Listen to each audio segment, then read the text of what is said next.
Eleanor Whitmore did not cry when her brother handed her the deed. She did not beg. She did not argue. She stood perfectly still in the middle of that crumbling farmhouse, while Thomas looked at her with the particular kind of pity that is more cruel than hatred. And she took the paper from his hand with a grip so steady it made him look away first. Then she folded it once, pressed it against her chest, and whispered the only words she would allow herself that day. "All right then, all right. If this story already has your heart, subscribe to this channel right now and hit that bell so you never miss a single episode. Drop the name of your city in the comments below. I want to see exactly how far this story travels. And stay with us, because what Eleanor builds from this broken ground is going to leave you breathless. Now let's begin. The deed was wrinkled at the corners where Thomas had folded and unfolded it too many times, the way a man does when he has been rehearsing a conversation he knows is wrong.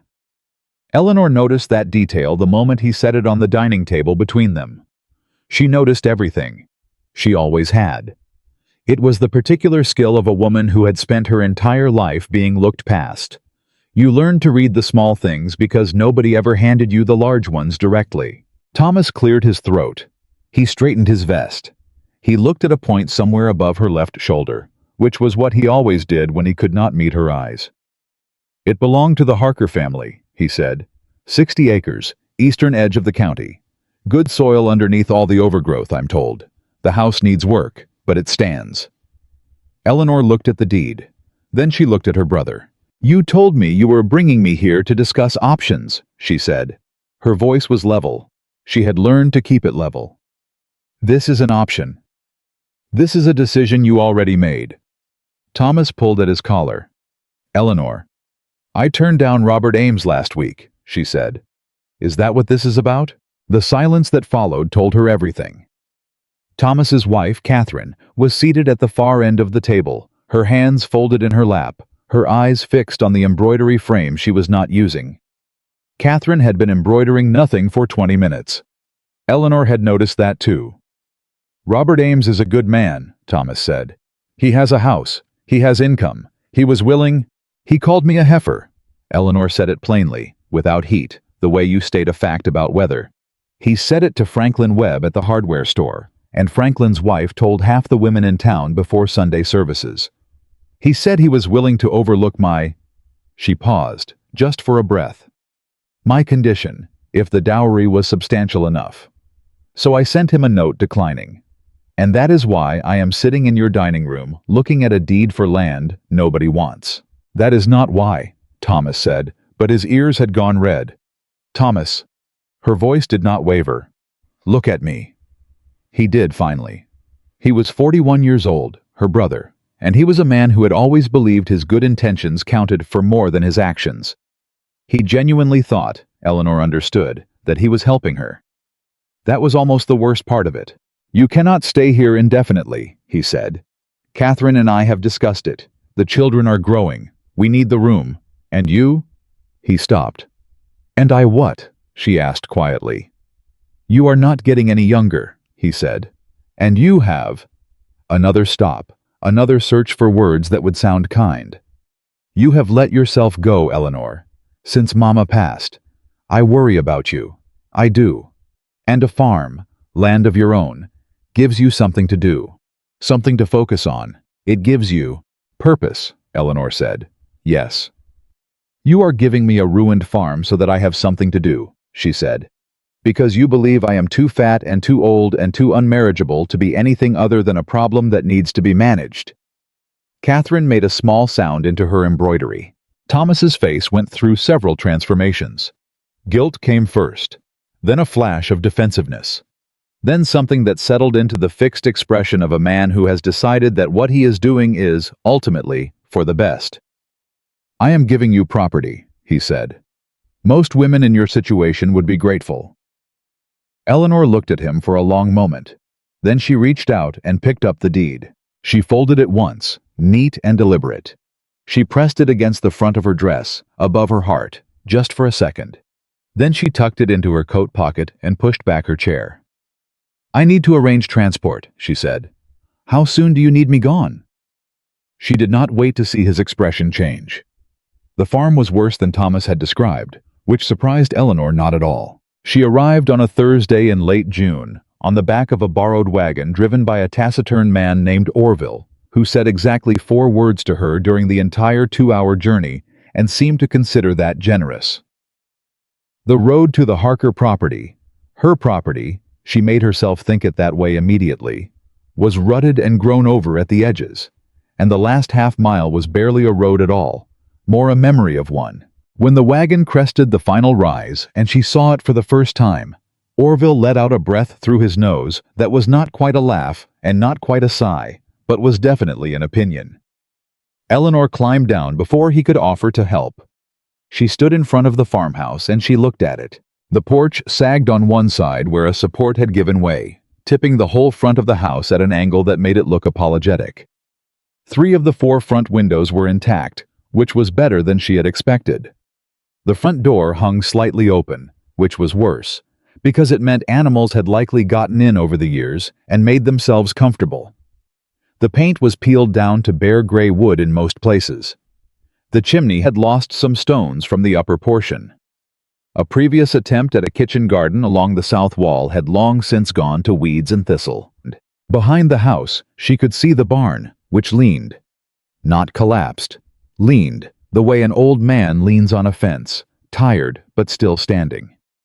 The chicken coop was a collection of boards that had apparently given up the argument of being a structure and were simply lying near each other in vague association.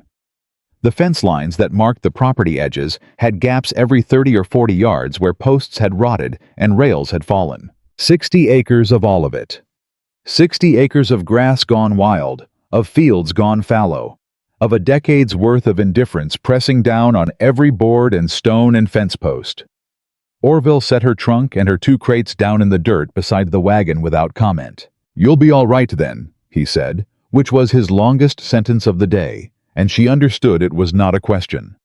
He climbed back up, turned the wagon, and was gone down the rutted road before she had taken more than 3 steps toward the house. Eleanor stood in the quiet. There were birds somewhere in the overgrown fields. There was wind through the tall grass. There was the creak of the barn shifting slightly, that slow lean continuing its long conversation with gravity.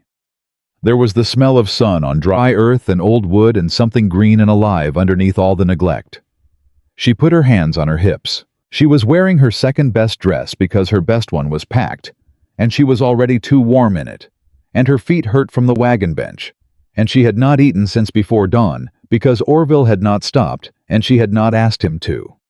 She was 28 years old, and she was standing in front of 60 acres of nobody's problem. And the man who had put her here believed she would fail quietly enough that he wouldn't have to think about it too hard. She thought about Thomas's face when she'd taken the deed. She thought about Robert Ames, who had considered her a condition to be overlooked at sufficient financial incentive. She thought about the women in town, who looked at her with that specific mixture of pity and relief. Pity for her situation, relief that it was hers and not theirs. She looked at the broken-down farmhouse. "All right," she said, to the farm and to herself and to no one.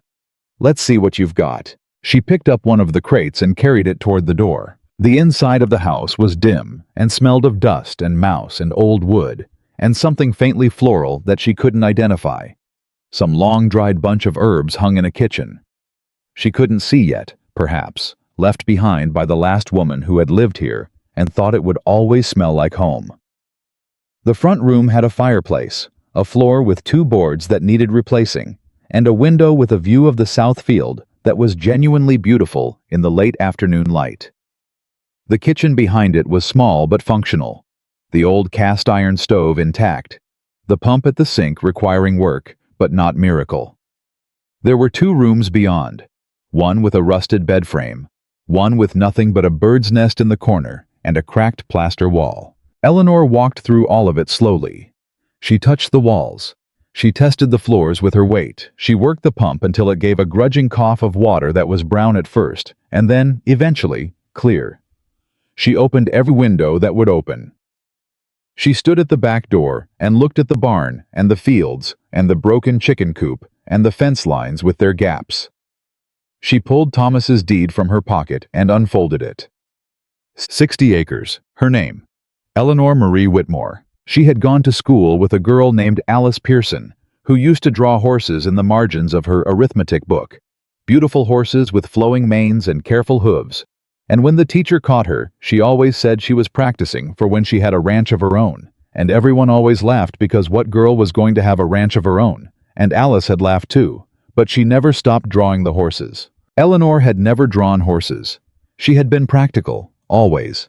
She had kept accounts and learned to preserve food, and studied what her father planted, and why, and which fields he rotated, and when.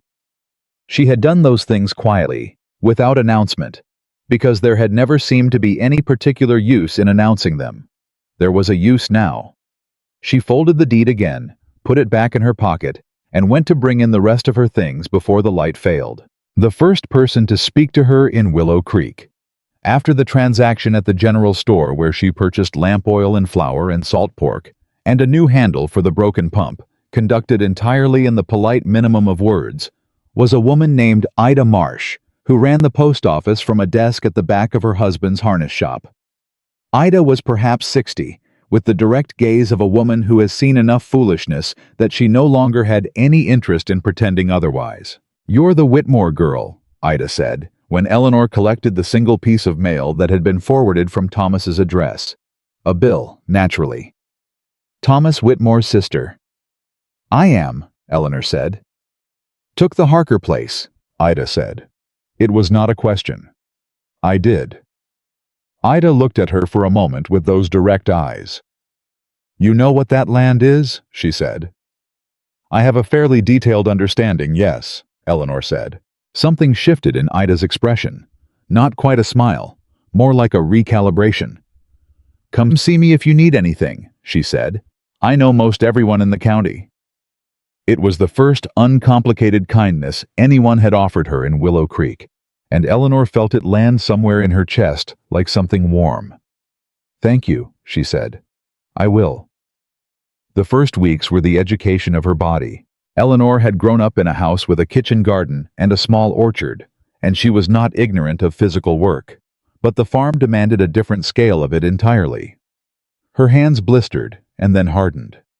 Her back ached in ways that kept her awake the first 3 nights until exhaustion outweighed the pain. She learned which of the porch boards to avoid and which would hold, and then she replaced the ones that wouldn't. She learned the barn's rhythms, how it sounded in wind, where the roof let in light through gaps that would let in rain, which of the crossbeams would take weight and which needed reinforcing before they would. She worked from before sunrise until the light failed, and sometimes after with the lamp. She made a list of everything that needed doing, and she worked down it methodically, not because she had any particular emotional attachment to methodology, but because there was too much to do to waste time deciding what to do next.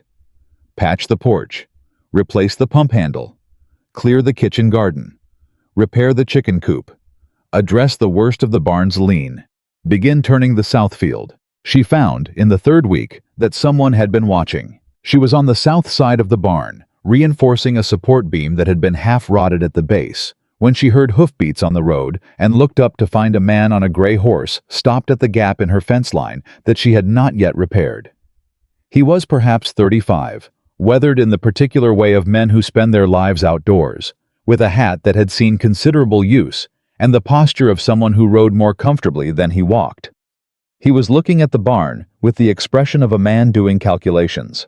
He saw her see him, and he touched the brim of his hat. "Morning," he said. "Morning," said Eleanor, not stopping work. A pause. "That beam's going to need a proper brace at the base," he said. "Just splicing the rotted section won't hold long." Eleanor looked at the beam, then at him. "I know," she said. "I don't have the lumber for it yet. I'm stabilizing it until I do." Another pause, a longer one. "Benjamin Carter," he said. "I run the Double C, east of here." "Eleanor Whitmore," she said. She had been going to leave it at that, but something made her add, "I own this farm." She said it the way you'd stake a claim, plainly and without apology.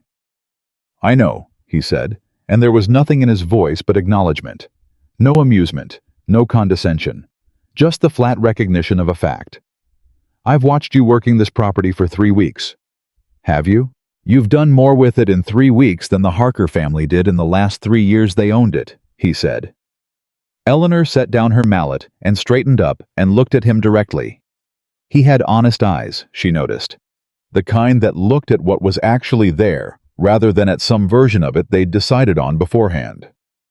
"Why have you been watching?" she asked. "Curious," he said simply.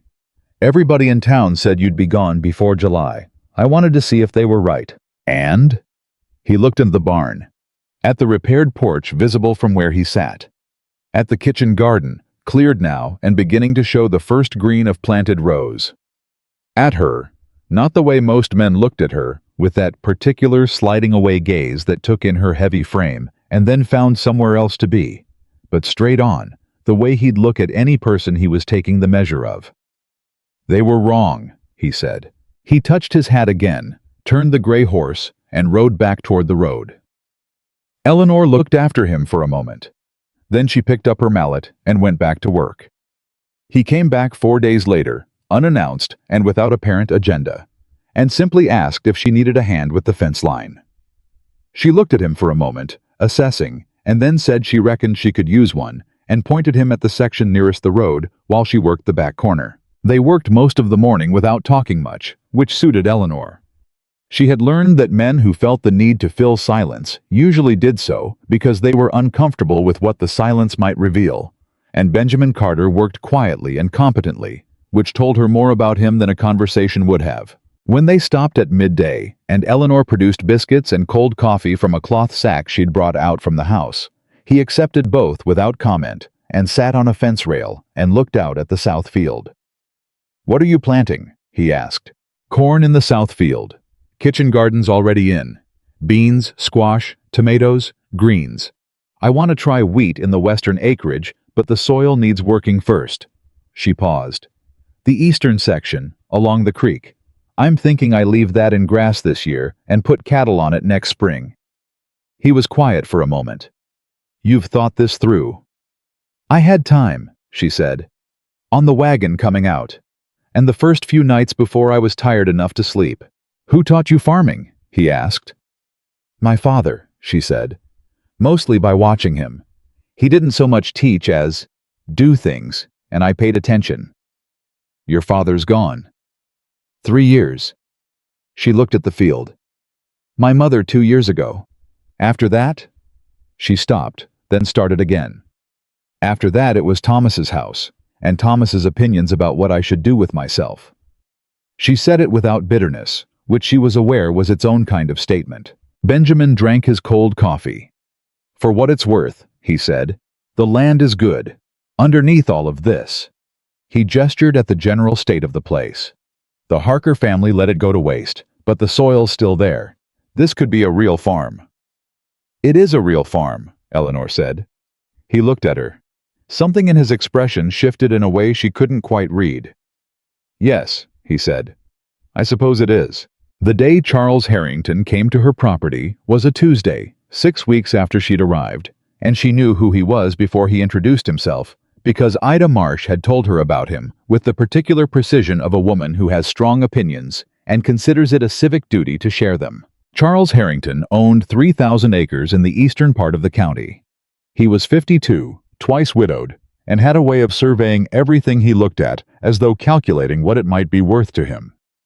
He arrived with 2 men behind him, which Eleanor recognized as a particular kind of statement.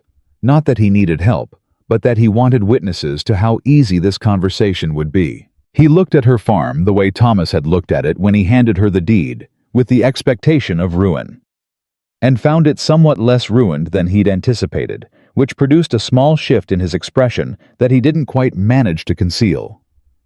"Miss Whitmore," he said, without taking off his hat, "I've heard you've been working this land." "Mr. Harrington," she said. She was on the porch, standing, which meant she was slightly above him, which she did not think was an accident on either of their parts. "I have." "I'd like to make you an offer," he said, "for the property." "I'm not selling." "You haven't heard the offer." "I don't need to," Eleanor said. "I'm not selling." Harrington looked at her with the patience of a man who was accustomed to waiting out resistance. "Miss Whitmore," he said, "this is a considerable piece of work you've taken on. Alone." He said the word alone the way you'd say it about a child attempting to move a boulder. "And you've done." He looked around, performing reluctant concession. "More than most expected. But 60 acres is a significant operation. A woman in your—" He searched for the word with the same particular delicacy Thomas always showed. "A woman in your circumstances might find the ongoing demands." "My circumstances," Eleanor said. "Yes. And what are my circumstances, Mr. Harrington?" He met her eyes. He was a man used to being direct when directness suited him. "You are alone," he said. "You have no husband, no hired hand, no family support that I've been made aware of. And this land," he nodded at the 60 acres, "requires what I expect you do not have." "Which is?" "Capital," he said, "and endurance." Eleanor looked at him for a long moment. "Let me tell you something," she said, and her voice was absolutely even, the way still water is even before a stone hits it. "When I arrived here 6 weeks ago, there was no kitchen garden. There was no repaired barn. The chicken coop was a pile of boards. The porch would have taken your weight through to the ground. The south field hadn't been turned in a decade." She gestured, not with the sweeping grandeur of someone performing for an audience, but the practical gesture of a woman pointing at work she's done. "I have done all of that in 6 weeks, alone, with the capital I had and the endurance I've built my entire life." She looked at him directly. "I will not be selling, Mr. Harrington, but I thank you for riding out." One of the men behind him coughed into his fist. Harrington looked at her for another moment. He was not a man who was often turned down, she could see that. He was working out whether to press the point. He decided not to. He touched his hat, finally, and turned his horse. "Offer stands," he said, as he rode. "So does my answer," Eleanor said to his back. She stood on the porch until the three of them had gone back down the road. Then she went inside and sat down at her kitchen table and put her face in her hands for approximately 30 seconds. Not crying, just feeling the shape of the last 10 minutes. And then she stood up and went back to work. That evening, Benjamin Carter arrived with a load of lumber in his wagon. "For the barn brace," he said, before she could ask. Eleanor looked at the lumber, then at him. "I didn't ask for this," she said. "No," he agreed. "I can't accept a gift like this." "It's not a gift," he said. "I've been meaning to clear out some of that stack from my own supply for a while. It's getting in the way. You'd be doing me a favor taking it." It was, she recognized, a very carefully constructed offer. It preserved every relevant dignity. She could accept it without obligation, and he could give it without anything being made of it. She looked at the lumber for another moment. "All right," she said. "Thank you." "Harrington came by," he said. It was not a question. "He did." "And?" "And I said no." Benjamin looked at her in that straight-on way he had. "He'll come back," he said. "I know," she said. "He's welcome to keep asking." Something that was almost a smile moved across Benjamin Carter's face. He was not, she had noticed, a man given to smiling easily, which meant that when it happened, it registered. "You need a hand unloading this?" he asked. "I wouldn't say no," she said. They unloaded the lumber in the last of the evening light, working efficiently and mostly in silence. And when it was done, he drove back down the road, and Eleanor stood watching the wagon until it rounded the bend. And then she looked at the lumber neatly stacked by the barn and felt something she hadn't felt in a very long time. Not gratitude, exactly. Or not only that, something more like the feeling of being seen clearly and treated accordingly, which was rarer and more sustaining than she'd ever been told it would be. She went inside and wrote in the small ledger she kept by the lamp. Costs, progress, what was done, and what remained. And before she closed it, she wrote one line that was not an account of anything practical. "Someone looked at what I am building and thought it worth helping." She closed the ledger. She turned down the lamp. Through the window, in the dark, her farm was quiet and imperfect and entirely hers. She thought, "Let them keep expecting me to fail." She thought, "I have work to do." The lumber. Benjamin Carter left behind became the backbone of the barn's north wall, and Eleanor worked it herself for 3 straight days, getting the brace set deep enough into the ground that it would hold through a Montana winter. She did not have a great deal of experience with structural carpentry, but she had her father's copy of a farming almanac from 1861 that had a chapter on barn construction, and she had the particular stubbornness of a woman who has decided that not knowing how to do something is a problem with a solution, not a permanent condition. On the second day, a boy of about 12 appeared at the gap in the fence line and watched her work. Eleanor glanced at him. "You lost?" she asked. "No, ma'am," he said. "I live up the road. My ma sent me to see if you needed anything." "Your ma," Eleanor said. "What's her name?" "Ruth Alderman," the boy said. "I'm Pete." Eleanor had not yet met Ruth Alderman, but she had seen the farmhouse about a mile north, a tidy place with a working garden and clean laundry on the line. She had formed a favorable opinion of Ruth Alderman on the basis of that laundry alone.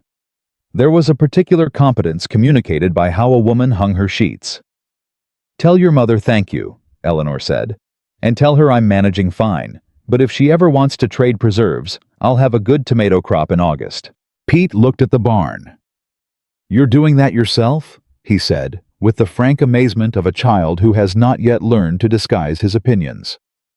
"I am," Eleanor said. "My pa says a woman can't do barn work."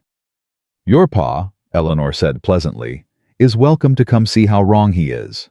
Pete laughed, surprising himself, and ran back up the road. 3 days later, Ruth Alderman appeared at Eleanor's door with a jar of blackberry jam and an expression of carefully contained curiosity.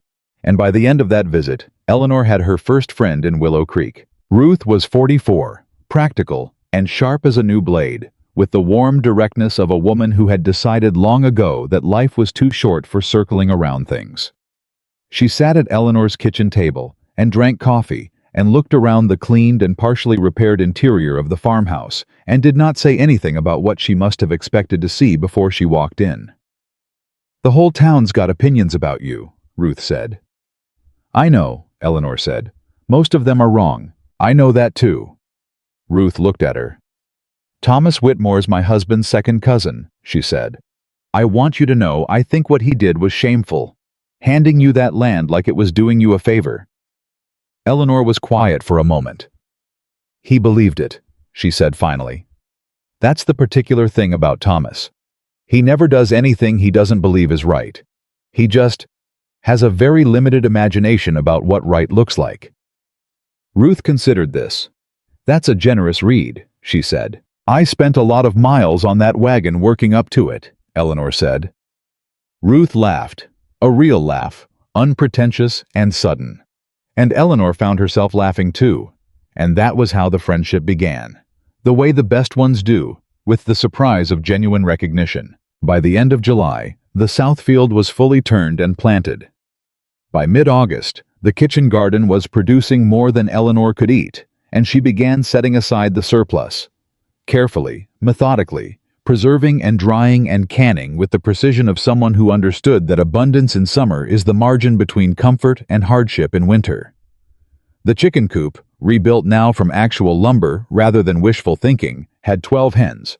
The eggs alone were covering a portion of her costs. It was Ruth who first suggested the idea. "You've got more than you need," Ruth said one afternoon, looking at the rows of preserved jars on Eleanor's kitchen shelves. "And the mercantile charges robbery for preserves. Have you thought about selling?" "I've thought about it," Eleanor said. "But I need a consistent supply before I can promise anything to a store. I don't want to make an offer I can't back up." "That's wise," Ruth said. "But you're closer than you think." Eleanor looked at her jars. She thought about the egg production, which was increasing as the flock settled. She thought about the fall harvest coming in the south field, which was looking, against all the expectations of people who didn't know soil the way she was learning to know this soil, genuinely promising. "Maybe," she said. "Definitely," Ruth said. The man at the mercantile was named Gideon Pierce, and he was the kind of businessman who had survived 20 years in a small town by being exactly as skeptical as the situation required and not 1 degree more. He looked at the sample jar of tomato preserves. Eleanor sat on his counter, and then looked at her with the measuring gaze of a man evaluating a proposition. "These yours?" he asked. "They are," she said. He opened the jar. He smelled it. He tasted a small amount from his finger, not politely, but with genuine professional assessment. "Harker Place?" he said. "Whitmore Farm," she said. Something shifted in his face. Recalibration, the same as Ida had done. "I heard you were out there," he said. "Heard you'd be gone by July." "It's August," she said. He looked at the jar again. "I can take 6 jars a week to start," he said. "If these sell the way I think they will, we talk about more." 8 jars, Eleanor said. "And I want fair price, not charity price." Gideon Pierce looked at her for a moment. 8 jars, he said.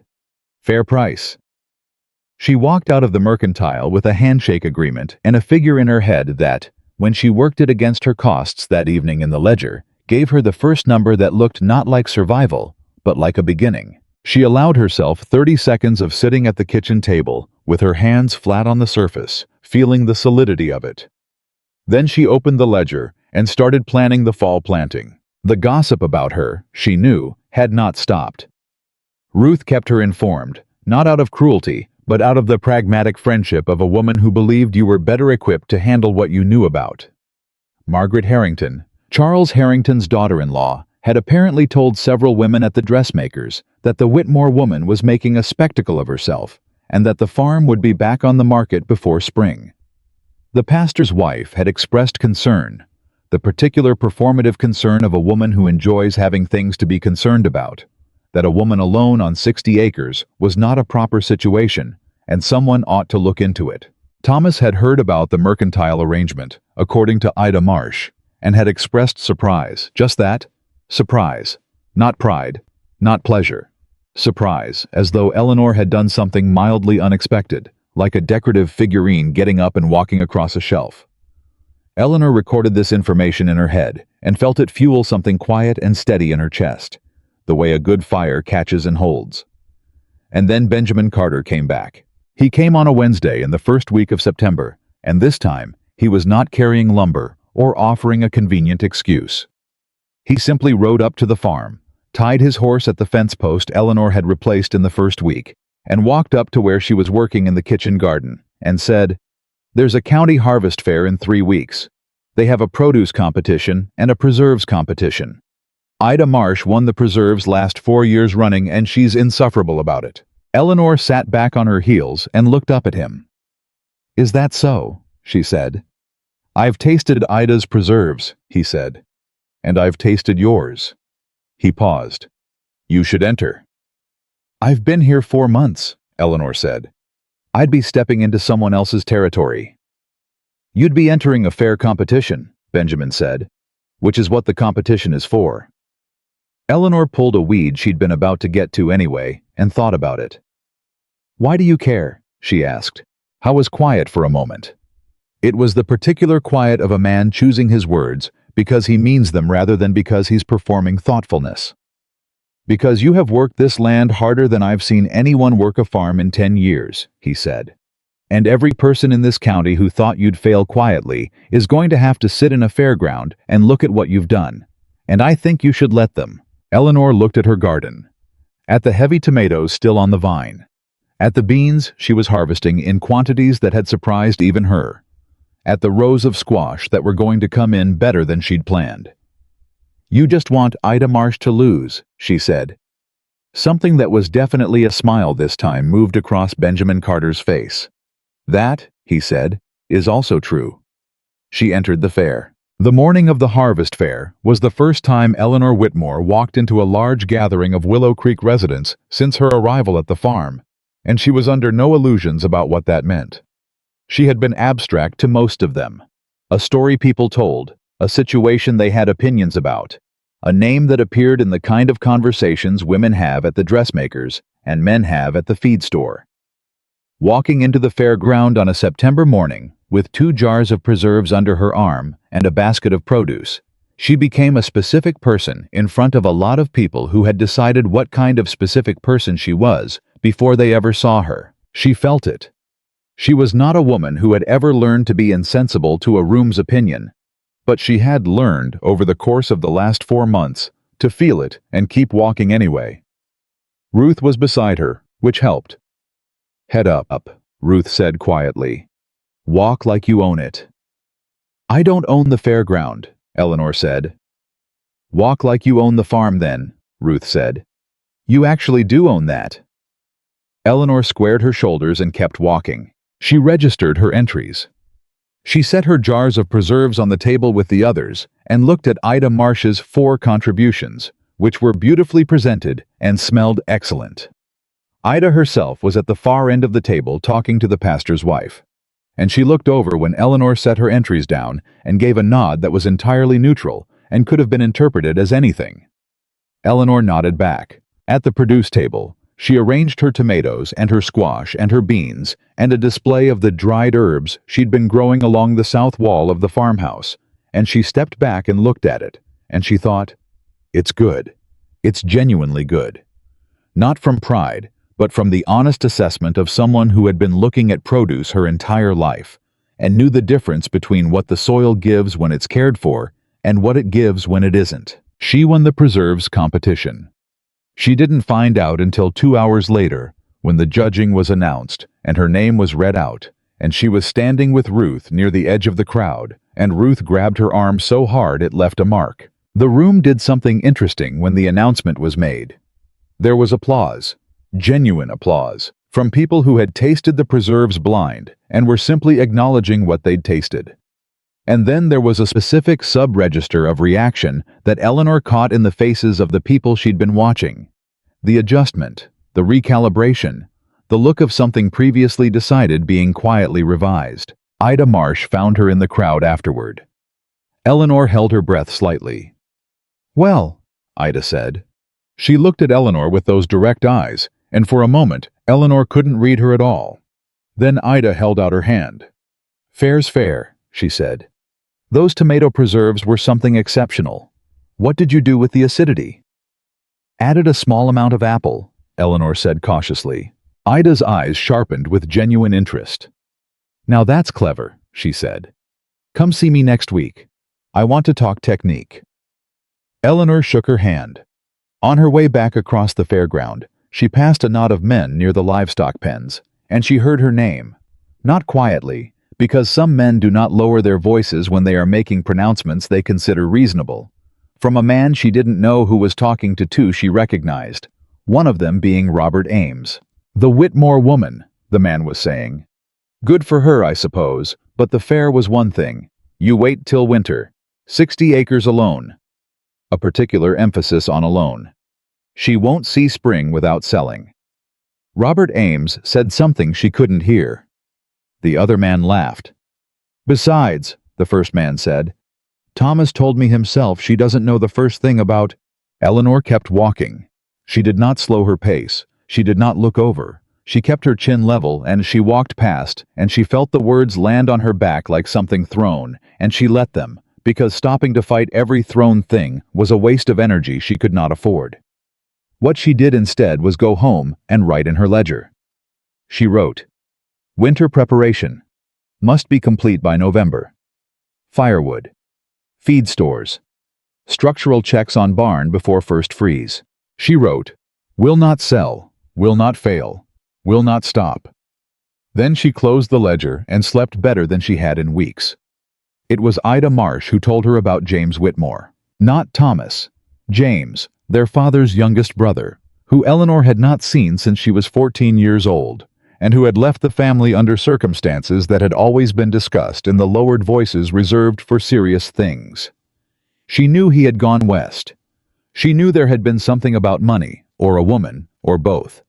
She knew that his name was not spoken at Thomas's table. What she did not know, what Ida told her on a rainy October afternoon over the kitchen table, with the particular careful precision of a woman who has held a piece of information long enough to know its weight, was that James Whitmore had come through Willow Creek 11 years ago, that he had stopped at the Harker farm, which was still operational then, That he had, according to Ida, who had received a letter about it from her cousin in the eastern part of the county, left something with old Harker, a letter, or possibly a package, addressed to Eleanor specifically.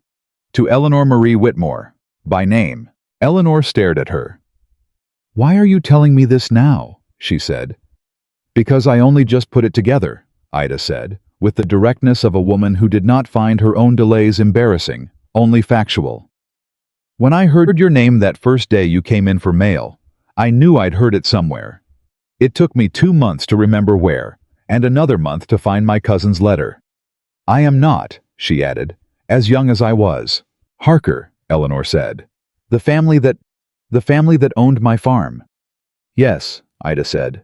"They're gone. You told me they moved to Oregon." "They did, 4 years ago." Ida paused. "But they left in a hurry, and they left the house, and whatever was in it, behind."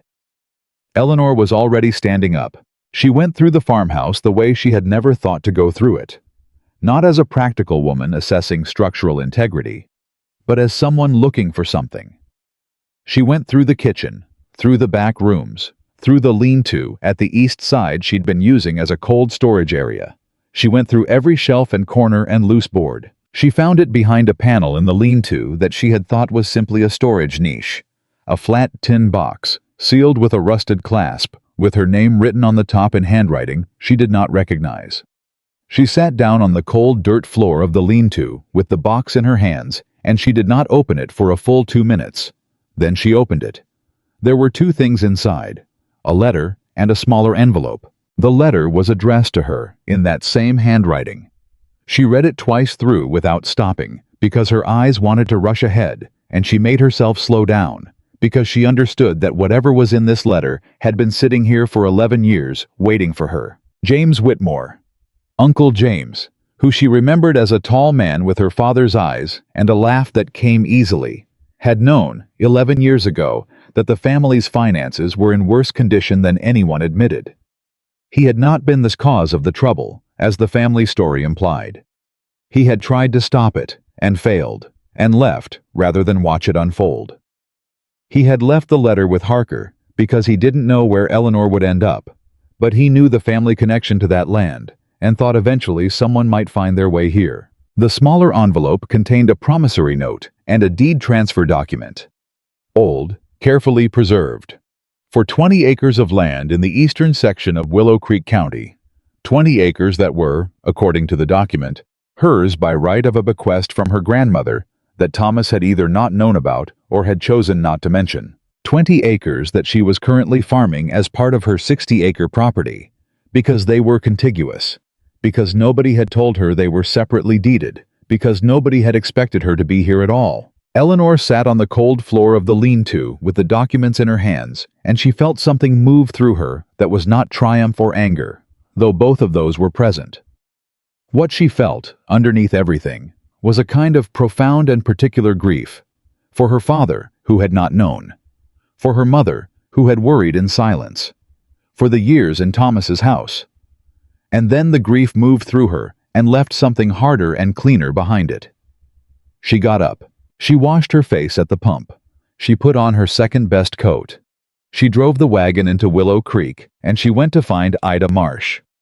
"I need a lawyer," she said. "The best one in the county." Ida looked at her face and did not ask any questions. "Martin Gould," she said immediately. "2 streets over.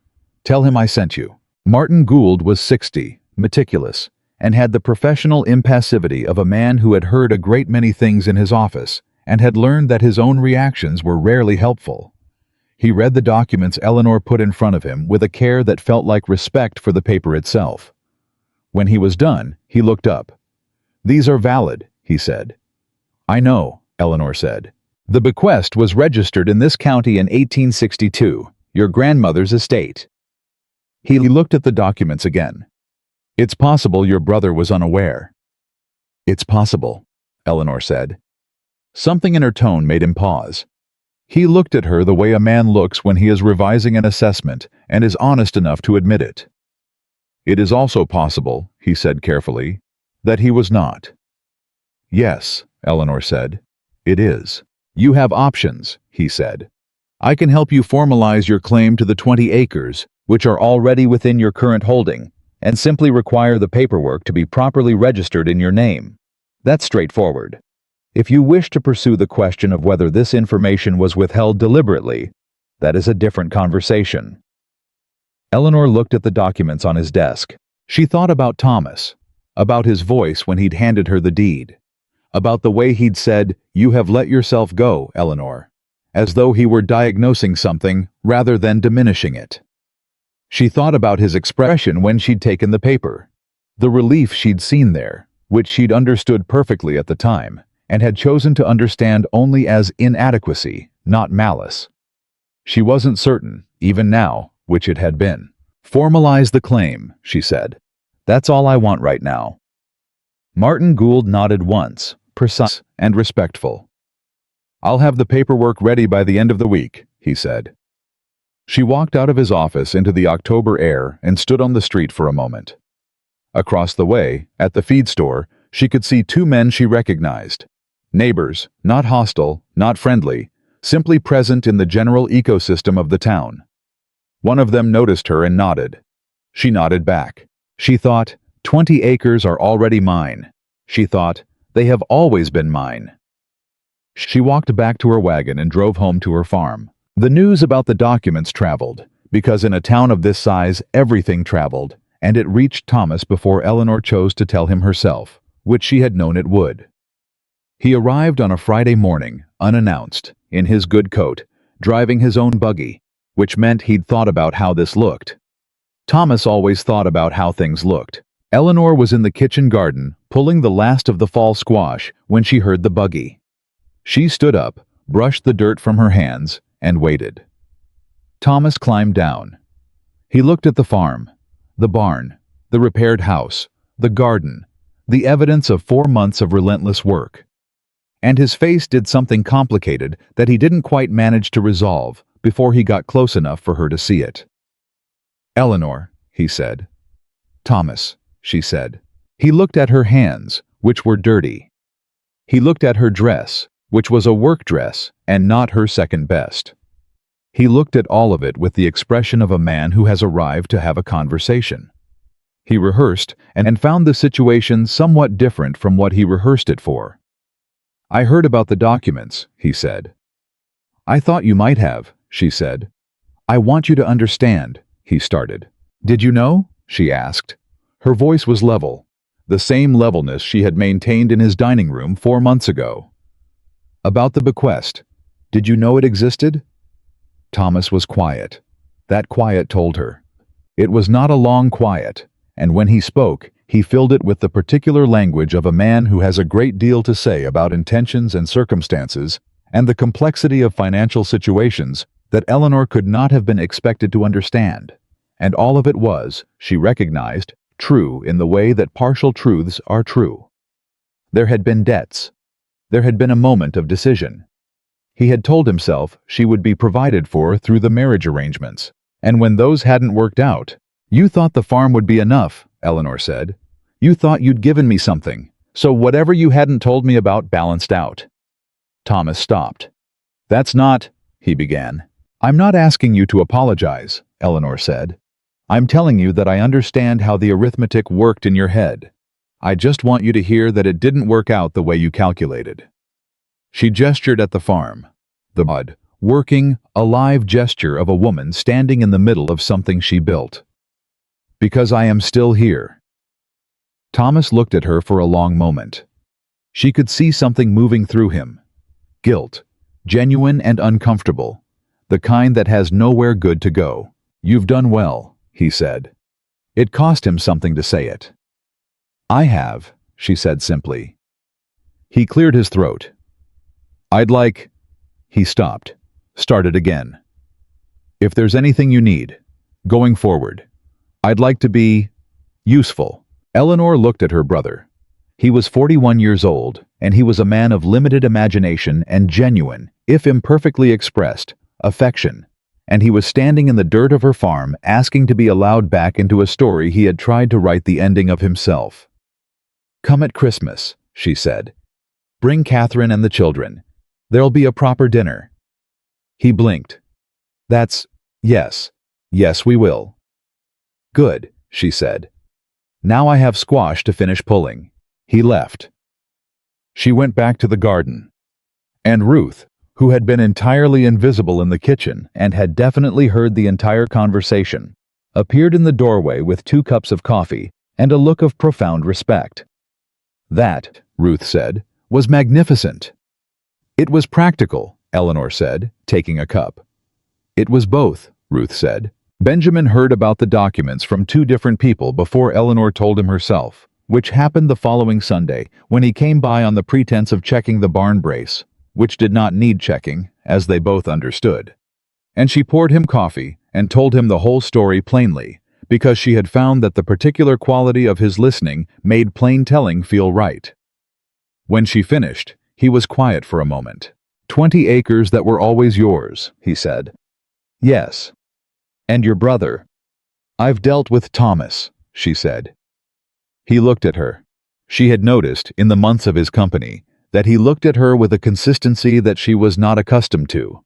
Not the looking past of men who assessed her appearance and found their gaze elsewhere, but the looking at of a man who found the subject genuinely interesting and was in no hurry to look somewhere else. You're not angry, he said. It was an observation, not a challenge. I'm something, Eleanor said. I'm not sure anger is the largest part of it. She turned her coffee cup in her hands. Mostly, I think. I have the land. I have the work. I have what I needed, even if the way I got it was... She stopped. Mostly, I think I just want to keep going. Benjamin looked at his own coffee cup for a moment. There's a community meeting at the church hall next week, he said, about the road at the county's east edge. It needs repairing, and there's a question about who's responsible. Half the farmers in the county will be there. He paused. You should come. I'm not sure Eleanor started. You're a landowner, Benjamin said. 60 acres, properly deeded, including the 20. You have as much right to that meeting as anyone. He met her eyes. More than some, given where your east fence line sits. Eleanor looked at him. You're not going to stop, are you? She said. It was not quite a question. Pointing out where I have a right to be. No, he said. He said it simply, without performance. I'm not. Eleanor was quiet for a moment. All right, she said. I'll come to the meeting.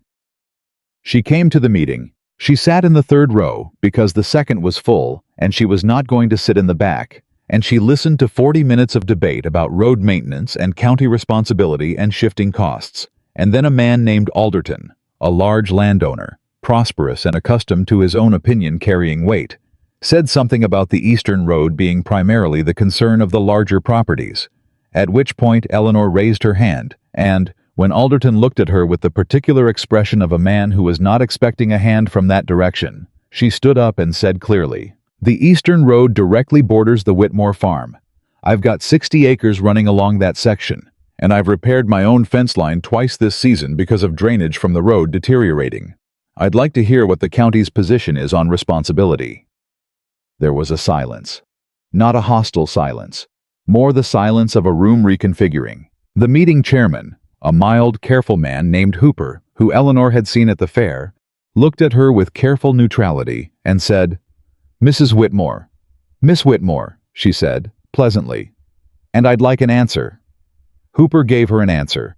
It was not a satisfying answer, but it was an answer, and it was delivered with the respect that he would have delivered it to any landowner present, which was all she'd asked for. On the way out of this meeting, a man she didn't recognize fell into step beside her. He was perhaps 50, weathered, with a direct bearing that reminded her of Benjamin. Frank Alderman, he said. Ruth's my wife. I know Ruth, Eleanor said. She told me, he said. Said I ought to introduce myself properly. He walked alongside her for a moment. That was well done, he said. In there. I only asked a question, Eleanor said. Sometimes that's all it takes, Frank said. She was nearly at her wagon when she heard Alderton's voice behind her, talking to 2 other men, not bothering to lower his voice. Thomas Whitmore's charity case is what she is. Gave her that land to get rid of her, is what I heard. You wait. Eleanor did not turn around. She did not stop. She put her foot on the wagon step and climbed up and picked up the reins. But her hands, for just a moment, were not quite steady. She sat in the wagon for a count of 3. Then she drove home. When she got back to the farm, she went directly to the barn. She climbed up to check the repaired roof brace in the dim interior, and she sat on a crossbeam for a while in the quiet, listening to the sounds the barn made, its particular creaks and settlings, its alive solidity. And she let herself feel the full weight of what it cost to be in a room where people were deciding who she was. Then she climbed down. She went to the kitchen. She started a pot of soup from the last of the fall vegetables. She cut bread from the loaf she'd baked that morning. She ate. She opened the ledger. Under the column marked progress, she wrote, "Attended county meeting. Asked question. Got answer. Going back next month." Then she turned to the planning pages, and she began to write out her vision for the spring. Cattle on the eastern 20. Expansion of the kitchen garden. And, still small in her mind, still only a sketch, a spare room with a proper bed, a table that could seat strangers, a lamp in the window visible from the road, a place where people passing through might stop, a place that said, "You are welcome here." She wrote for a long time. Outside, the October wind picked up, and the barn made its sounds, and the hens in their solid rebuilt coop settled for the night, and the farm, her farm, the 60 acres that were hers not by charity, but by right and by every ounce of work she'd put into the ground since June, was quiet and present and entirely real. She was not a woman waiting anymore. She was a woman with a plan. The spare room was ready by the 1st of March. Eleanor had worked on it through January and February, in the hours after the farm work was done, and before the cold made her fingers too stiff for fine carpentry. She had plastered the cracked wall herself, learning the technique from a library book she'd borrowed from Ida Marsh, who kept a small collection of practical volumes behind the post office desk and lent them with the solemn precision of a woman who believed knowledge was the one currency worth circulating freely. She had sanded and refinished the floor. She had made curtains from fabric she'd bought at a reduced price from Gideon Pierce, who had begun, in the quiet, incremental way of a man who tracks inventory carefully, to give her the kind of pricing he reserved for reliable customers. The room had a proper bed, not elegant, but solid, with a mattress she'd stuffed herself with clean straw and a wool blanket she'd traded 3 dozen eggs for from a woman in the northern part of the county. There was a small table, a wash basin, a lamp. She stood in the doorway and looked at it and thought, someone tired and far from home could sleep here and feel that the world had some kindness in it. That was all she wanted. Ruth came to see it and stood with her hands clasped in front of her chest and looked around with an expression Eleanor had learned to recognize as Ruth, suppressing strong emotion through force of personality. "It's lovely," Ruth said. "It's plain," Eleanor said. "Plain done with care is lovely," Ruth said firmly. "Don't argue with me about this. What's your plan? Are you hanging a sign?" "I thought I'd start by telling Ida," Eleanor said. "She knows everyone who passes through. If a traveler comes asking about board, she'll send them here." Ruth considered this. "You should charge fair prices," she said. "Not low prices, fair ones. If you undercharge, people will think something's wrong with the place." "I know," Eleanor said. "I've worked out the numbers." "Of course you have," Ruth said, with the particular affection of someone who has come to rely on another person's competence. Ida Marsh received the information about the spare room with the alert interest of a woman who processes everything as potentially useful intelligence. She looked at Eleanor across the post office counter and said, "How many rooms?" "One now," Eleanor said. "I'm considering a second if the demand warrants it." "How's the cooking?" Ida asked. "Better than Ida Marsh's preserves," Eleanor said. Ida's eyes narrowed. Then she laughed, a proper laugh, short and genuine. "Fair point," she said. "I'll send people." The first guest arrived 11 days later. He was a traveling salesman named Walter Pruitt, about 50, with a sample case full of dry goods and the defeated posture of a man who had spent too many nights in accommodations that smelled of other people's tobacco. Ida had sent him with a note that said simply, "Whitmore Farm. Clean, good food, fair price. Tell her Ida sent you." He arrived at Eleanor's door at supper time with the wary hopefulness of someone expecting disappointment. He did not get it. Eleanor gave him a room with clean sheets and a lamp that worked, and a supper of beef stew with biscuits that he ate with the concentrated gratitude of a man who had forgotten that food could taste like someone cared about it.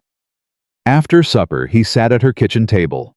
Eleanor always fed guests at the kitchen table, because she was not running a hotel and she saw no reason to pretend otherwise. And he held his coffee cup with both hands and said, "I've been traveling this territory for 9 years, Miss Whitmore. I have stayed in every type of accommodation this county has to offer." He paused. "This is the best meal I've had since St. Louis." "St. Louis is a long ways away," Eleanor said. "Yes, it is," he said. She charged him the price she'd calculated, and he paid it without negotiating, which she had not been certain he would. And when he left the next morning, he shook her hand and said he'd be back through in 6 weeks, and could she hold the room? She said she could. He was back in 5. Word traveled the way. Word does in the territories. Through the networks of men who spend their lives on roads, who tell each other where to stop and where to avoid with the careful specificity of people whose comfort depends on accurate information. By late April, Eleanor had hosted 9 guests. By May, she had turned away 2 for lack of space and immediately begun work on the second room. But it was not the guests who changed things in Willow Creek. It was the story of the guests, people in town who had watched Eleanor's farm go from ruin to function with a kind of grudging, at a distance acknowledgement, now had something more specific to react to. Strangers were choosing her farm over the boarding house in town. They were doing so voluntarily. They were coming back. And the salesman Walter Pruitt, who made regular rounds through 6 counties and talked to everyone he met as a professional habit, had apparently told a number of people about the widow on the 60-acre spread. He had called her a widow because he assumed it, and Eleanor had not corrected him, a detail she found faintly amusing, who made the best beef stew in Montana and kept a room so clean you could eat off the floor. She was not a widow. She was an unmarried woman who had been handed a ruined farm and made it into something real. The distinction felt important. It was Charles Harrington who made her understand how important. He came back on a Thursday in the middle of May, and this time he did not bring the 2 men. He came alone, which was different. And he came in the afternoon rather than the morning, which was also different. Not the power move timing of a man making a statement, but the practical timing of a man who wanted a conversation. Eleanor was in the kitchen when she heard the horse, and she came to the door and looked at him and waited. He took his hat off this time. That alone told her the conversation was going to be different. "Miss Whitmore," he said, "I'd like to speak with you, if you have a few minutes." "I have a few minutes," she said. "Come in." She put coffee on because that was what you did. And she set 2 cups on the kitchen table and sat down across from him and waited with her hands flat on the table. The same posture she'd used with Thomas. The posture of a woman who is not in a hurry and is not afraid of whatever comes next. Harrington looked at the kitchen, at the shelves of preserved jars, at the organized workspace, at the quality of the room itself, and she could see him adjusting what he'd expected to find. "You've been accepting travelers," he said. "I have," she said. "The Pruitt man," Harrington said, "and others." "Yes, I have a proposition," he said. "Not a purchase offer." He said it quickly, preempting the refusal she was already forming. "I have a business associate coming through next month from Chicago. Important man. He needs accommodation. Good accommodation. And the boarding house in town is not—" He paused in the way of a man choosing diplomatic language for the opinion that the boarding house was a disgrace, not suitable for his purposes. Eleanor looked at him. "You want to send a Chicago businessman to sleep on my farm," she said. "I want to send a Chicago businessman to the best accommodation in this county," Harrington said, "which appears to be your farm." He said it with the particular difficulty of a man making an admission that costs him something. "His name is Gerald Marsh." "Any relation to Ida?" Eleanor asked. Harrington blinked. "Her husband's nephew," he said. "From the city branch of the family." Eleanor looked at her coffee cup for a moment. "I'll need to know his arrival date 3 days in advance," she said. "And my price for a Chicago businessman is 1/3, again my standard rate." Harrington stared at her. "Those are my terms," Eleanor said pleasantly. "That's," he started. "Those are my terms," she said again, in exactly the same tone. Harrington put his coffee cup down. Something moved through his expression that took a moment to identify. It was, she realized, respect. The kind that comes not from admiration, but from the clean recognition of an equal. "All right," he said. After he left, Eleanor sat at her kitchen table for a long moment. Then she went to find Ruth. "Charles Harrington just asked me to accommodate his Chicago associate," she said, "at a premium rate, because I am apparently now the best option in the county." Ruth sat down on Eleanor's porch steps. She put her face in her hands. Her shoulders shook. "Ruth," Eleanor said. "I'm not laughing," Ruth said into her hands. "You are absolutely laughing," Eleanor said. "I'm just—" Ruth looked up. Her eyes were bright. "You know he offered Thomas twice what that farm is worth when it was still the Harker place? 2 years ago. Thomas turned him down because he wanted the land for himself, and then couldn't keep up the taxes, and that's how it ended up." She stopped. "You didn't know that?" Eleanor stared at her. "Thomas couldn't manage the taxes on it," Ruth said, more carefully. "And rather than sell to Harrington, he put it in your name, which let him feel like he was doing something generous rather than just letting it go." The silence that followed had several layers to it. Eleanor worked through all of them. "So he wasn't only trying to manage me," she said slowly. "He was also solving a tax problem." "Eleanor, he solved 2 problems with 1 deed," she said. "Got rid of a property he couldn't afford and a sister he didn't know what to do with." She paused.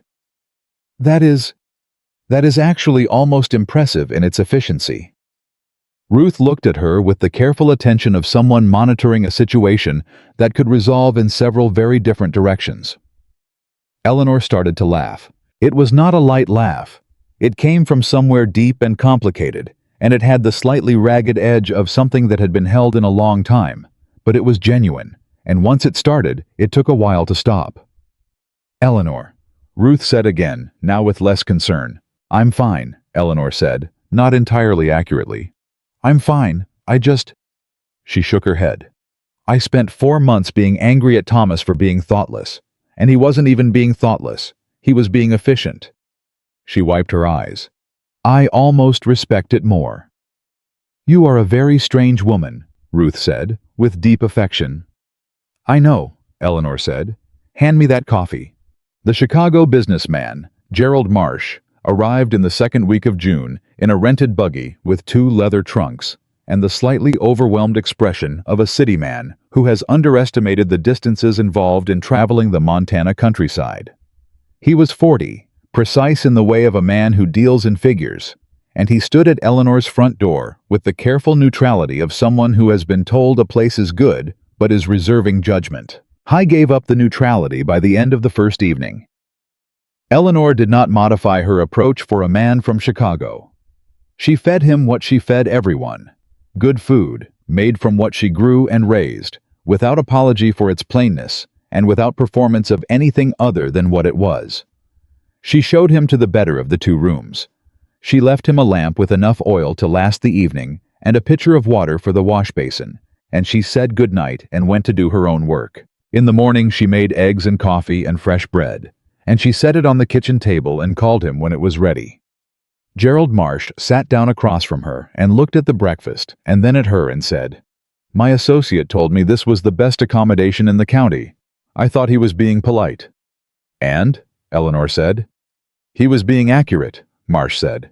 "He stayed 3 days instead of 1, rearranging his schedule by telegram with the particular ease of a man who has the authority to rearrange his own schedule. On his second day, he asked Eleanor, with the careful directness of a man accustomed to business conversations, whether she had considered formalizing the hospitality operation. "I have a room," she said. 2 rooms. "That's not an operation. It's a farm with visitors." "It's a business," he said. "A good one. There are people, families, business travelers, people moving west, who would pay for exactly what you're providing. Good food, clean rooms, personal attention. There's nothing like it within 60 miles. Eleanor looked at him. You're a businessman, she said. What would you do? He told her. He was clear and specific, because those were apparently the only modes he had, and what he told her was not complicated. Document the costs, formalize the pricing, establish a reputation through word of mouth, which she had already begun, and expand at a pace she could sustain without sacrificing the quality that made it worth stopping for. You don't need to become a hotel, he said. You need to become the place people tell other people about. You're already that. He gestured at the kitchen, the farm visible through the window, the evidence of organized productivity in every direction. You're already that, he said again. Eleanor thought about the lamp in the window, the table that could seat strangers, the place that said you are welcome here. Thank you, she said. She meant it plainly, and he received it plainly, and that was the entirety of that. What she did not anticipate was what Gerald Marsh did when he got back to Chicago. He wrote a letter to a cousin who wrote for a regional paper. He mentioned, in the course of the letter, the remarkable farm outside Willow Creek, Montana, operated by a Miss Eleanor Whitmore, which offered the finest hospitality he'd encountered in the Western Territories. He mentioned it as an aside, the way a man mentions something he wants to share, but doesn't expect anyone to do much with. His cousin found it charming and mentioned it in a column. The column was short, but it was printed. Eleanor found out about it when 3 people arrived on the same day in late July. 2 families traveling west and a journalist from Helena, who said he was writing about the growth of homestead hospitality in the territory and had seen her name in print. She stood at her door looking at the journalist and said, I saw my name in print? Yes, ma'am, he said. Gerald Marsh's endorsement. It ran in the Chicago paper. You didn't know? I did not know, she said. The journalist, a young man named Calloway, eager and slightly sunburned, produced the clipping from his breast pocket with the pride of a person who has brought a gift. She read it standing at her front door. Gerald Marsh had called her farm a testament to what determined American womanhood can build from nothing. He had called the food the finest I have eaten west of the Mississippi. He had called the hospitality genuine and unaffected, the kind that is becoming increasingly rare in a world that mistakes formality for quality. Eleanor read it twice. She looked up. Come in, she told the journalist. I'll see if I can fit everyone. She fit everyone. It was difficult, and it required her to sleep in the kitchen, but she fit everyone, and she did it without any of the guests being aware of the sacrifice, because that was the kind of thing you didn't let people know about if you wanted them to feel welcome, rather than obligated. Benjamin heard about the newspaper article from 4 separate people before he came to see her about it, which he did on a Sunday evening with the expression of a man who has been waiting for the right moment and has decided this is it.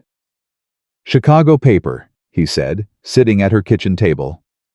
Apparently, Eleanor said. Finest hospitality west of the Mississippi, he said. That's what it said. He looked at her. Something in the quality of his looking had been shifting, incrementally, over the months of their acquaintance. She had been aware of it without examining it too directly, the way you can be aware of weather changing without wanting to name the storm. Are you pleased? He asked. She thought about it honestly. I'm not sure pleased is the right word, she said. It confirmed something. That's what it did. It confirmed that what I was building was real. She turned her coffee cup. I knew it was real, but it helps to have it said out loud, he said quietly. Yes, she said. It helps.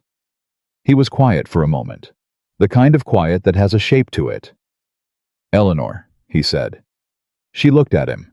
I have been... He stopped. I want to say something, and I want to say it plainly, so you understand exactly what I mean by it.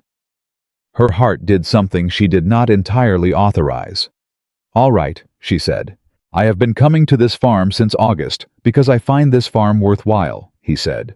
I have been coming because I find the work you do here worthwhile, and the way you think worthwhile, and the way you talk about this land worthwhile. He met her eyes. And I have been coming because I find your company, particularly, worthwhile. The kitchen was very quiet. That's a great many worthwhiles, she said. I know, he said. I'm working up to something." "I can see that," she said. "I don't want to presume," he said. "I understand that you have built something here that is entirely your own and entirely sufficient, and that you do not need anything added to it. I understand that." He held her gaze. "But I would like, if you were willing, to be in it, in whatever way makes sense to you, as more than a neighbor who borrows fence line." Eleanor looked at him for a long moment. She thought about the first day she'd seen him on the gray horse at the gap in her fence, doing calculations with his eyes. She thought about the lumber he'd brought on a convenient pretext. She thought about "you should enter the fair, and you have as much right to that meeting as anyone," and every small, consistent, undramatic act of recognition that had accumulated over a year into something she had been aware of, but had not let herself examine too directly. "You are the least dramatic man I have ever met," she said. Something moved in his face. "Is that a problem?" he asked. "No," she said. She smiled, a real one, with the full weight of the year behind it. "It's one of the things I find particularly worthwhile." He exhaled. "Good," he said. "Don't presume too much yet," she said. "I have a farm to run." "I know," he said. "So do I." "Then we understand each other," she said. He left an hour later, and Eleanor stood at the window, watching the lights of his lantern move down the road toward his own land. And she felt something in her chest that was warm and somewhat terrifying and entirely welcome. She went to the ledger. She opened it. She did not write anything for a moment. Then she wrote, "Benjamin Carter. Noted." She closed the ledger and went to bed. The storm came without adequate warning in the middle of August. Eleanor had learned Montana weather over the course of the year, its particular habits, and its sudden reversals. And she had learned to read the signs that old-timers read by instinct: the particular color of the afternoon sky, the behavior of the animals, the smell of the air. She had seen bad weather come before. She had not seen anything like this. It started as a thunderstorm of normal scale on a Tuesday afternoon, and became, within 3 hours, something categorically different. The kind of storm that people in this territory referenced for a decade afterward by year rather than name, a marker in time. The rain came horizontal. The lightning was continuous enough to navigate by. The wind pulled a portion of the barn roof that Benjamin had helped reinforce and flung it 50 yards into the east field like it weighed nothing. Eleanor had 4 guests in the house. She got them all into the back rooms, away from the windows. She checked every window herself, latched every shutter, moved the livestock she could move into the protected section of the barn that was still standing.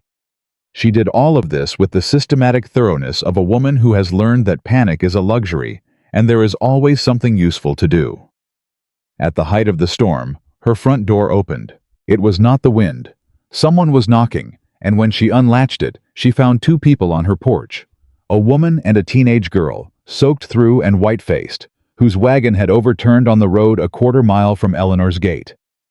The woman's arm was at a wrong angle. The girl was holding it together by sheer will. Eleanor got them inside. She did not hesitate, and she did not perform calm. She simply was calm, the way she had learned to be when there was work to do, because calm was more useful than anything else. "Can you move the fingers?" she asked the woman, whose name she learned later was Helen Soames. "Yes," Helen said through her teeth. "It's not broken, I don't think." "All right," Eleanor said. "Let's get it looked at." She set the arm. She had read about it in her father's almanac, in the medical section, which she had read with the thoroughness she brought to everything, just in case. And it was not broken, as Helen had said, but it was badly wrenched and would need rest. She wrapped it with the practical efficiency of someone who has decided that competence is more useful than squeamishness, and she put Helen and her daughter in her own bed and went back to managing the house. By midnight, the storm had not abated. By 2 in the morning, Eleanor was standing in her kitchen with 6 people sheltering in her house. Her 4 original guests, Helen Soames and her daughter, and a third family she had not yet met who had arrived during a momentary lull in the rain, sent by someone who was not there. Someone had apparently told someone on the road that if you needed shelter, you went to the Whitmore farm. She made soup. She made coffee. She lit every lamp in the house. She kept the fire going, and she went around to everyone. each person individually, with the focused attention of someone who understands that being seen matters as much as being sheltered. And she checked on them and listened to them and made sure they had what they needed. At 3 in the morning, Benjamin arrived. He came through the door with the rain still coming off his hat and his coat, and he looked at the kitchen full of people, and at Eleanor, who was standing at the stove with her hair down, because she'd had no time to put it up properly, and her apron soaked where she'd leaned over the soup pot. And he took one look at all of it and rolled up his sleeves. "What needs doing?" he said. "The east section of the barn," she said without preamble. "I've got livestock in the protected section, but the gap where the roof came off is letting in water, and I need it boarded before—" "I'll handle it," he said. "You can't go out in—" "Eleanor," he said. "I'll handle it." He went back out into the storm. Eleanor watched the door close behind him, and then she turned back to the stove, because there was soup to manage and people to look after. But she felt something in her chest lock into place with a kind of solidity she had not let herself feel before. He came back in 2 hours later, soaked and muddy, and with a gash on his forearm from a piece of blown debris that he had apparently not considered worth mentioning. "Is that serious?" Eleanor asked, taking his arm without ceremony and examining it. "It's fine," he said. "It needs to be cleaned," she said. "Eleanor?" "Sit down," she said, in a tone she had apparently developed over the course of the year that communicated that arguing was not a useful option. He sat down. She cleaned the gash and wrapped it, and he let her, with the particular patience of a man who has decided that some battles are not worth having. "The barn's boarded," he said. "I know," she said. "Thank you." He looked at the kitchen, at the people sleeping and waiting and warming themselves, at the evidence of the kind of night that reveals exactly what a place is made of. "How many did you shelter?" he said. 6 people, she said. "I need to check on Helen's arm again and—" "Eleanor." He put his uninjured hand over hers on the table, just for a moment, not dramatically, with the plainness that was his particular quality. "Stop for a minute." She stopped. She looked at his hand on hers. She looked at him. "You know what you've built here," he said quietly. "Don't you?" "I'm beginning to," she said. Outside, the storm was finally, gradually, beginning to let go. The rain was still heavy, but the wind had eased, and in the particular way that Montana weather released its hold, the quality of the darkness outside was changing. In Eleanor's kitchen, in the light of every lamp she owned, 6 people slept and rested and recovered. The farm had held. She had made it hold. The next morning, when the storm was fully past, and the sky was the particular washed blue that follows extreme weather, Eleanor stood at her front door and looked at the damage. The east barn section, the fence line down in 2 places, a portion of the kitchen garden flattened by wind. And she made a list in her head, the same way she had made a list on that first day in June of a year ago, standing in front of a ruined farmhouse with 60 acres of nobody's problem and a deed with her name on it. Repair the barn gap properly. Reset the fence posts. Salvage what can be salvaged from the garden. The list was manageable. She knew that now in a way she had not known it a year ago. Not with the defiant hope of someone who has never been tested, but with the settled knowledge of someone who has been tested and found the testing survivable. Helen Soames appeared beside her. Her arm was in the sling Eleanor had made, and she looked at the farm with the particular attention of someone who is seeing something clearly for the first time. "You put 6 people up last night," Helen said. "In a storm, fed everyone, managed the livestock, kept this whole place from going under." She paused. "I heard you up at 3 in the morning checking on everyone." "I didn't want anyone to feel—" Eleanor started. "My mother used to say," Helen said, "that the measure of a person is what they do when nobody's keeping score." She looked at Eleanor. Nobody was keeping score last night. Eleanor looked at her farm. At the barn, boarded against the damage. At her kitchen garden, where some things had survived and some had not. "I was," she said quietly. "I'm always keeping score." Helen looked at her for a moment. Then she said something Eleanor did not expect. "My sister runs the women's auxiliary at the church in Miles City," she said. "She's been looking for someone to speak at their harvest meeting in October. About homesteading. About building something from nothing." She paused.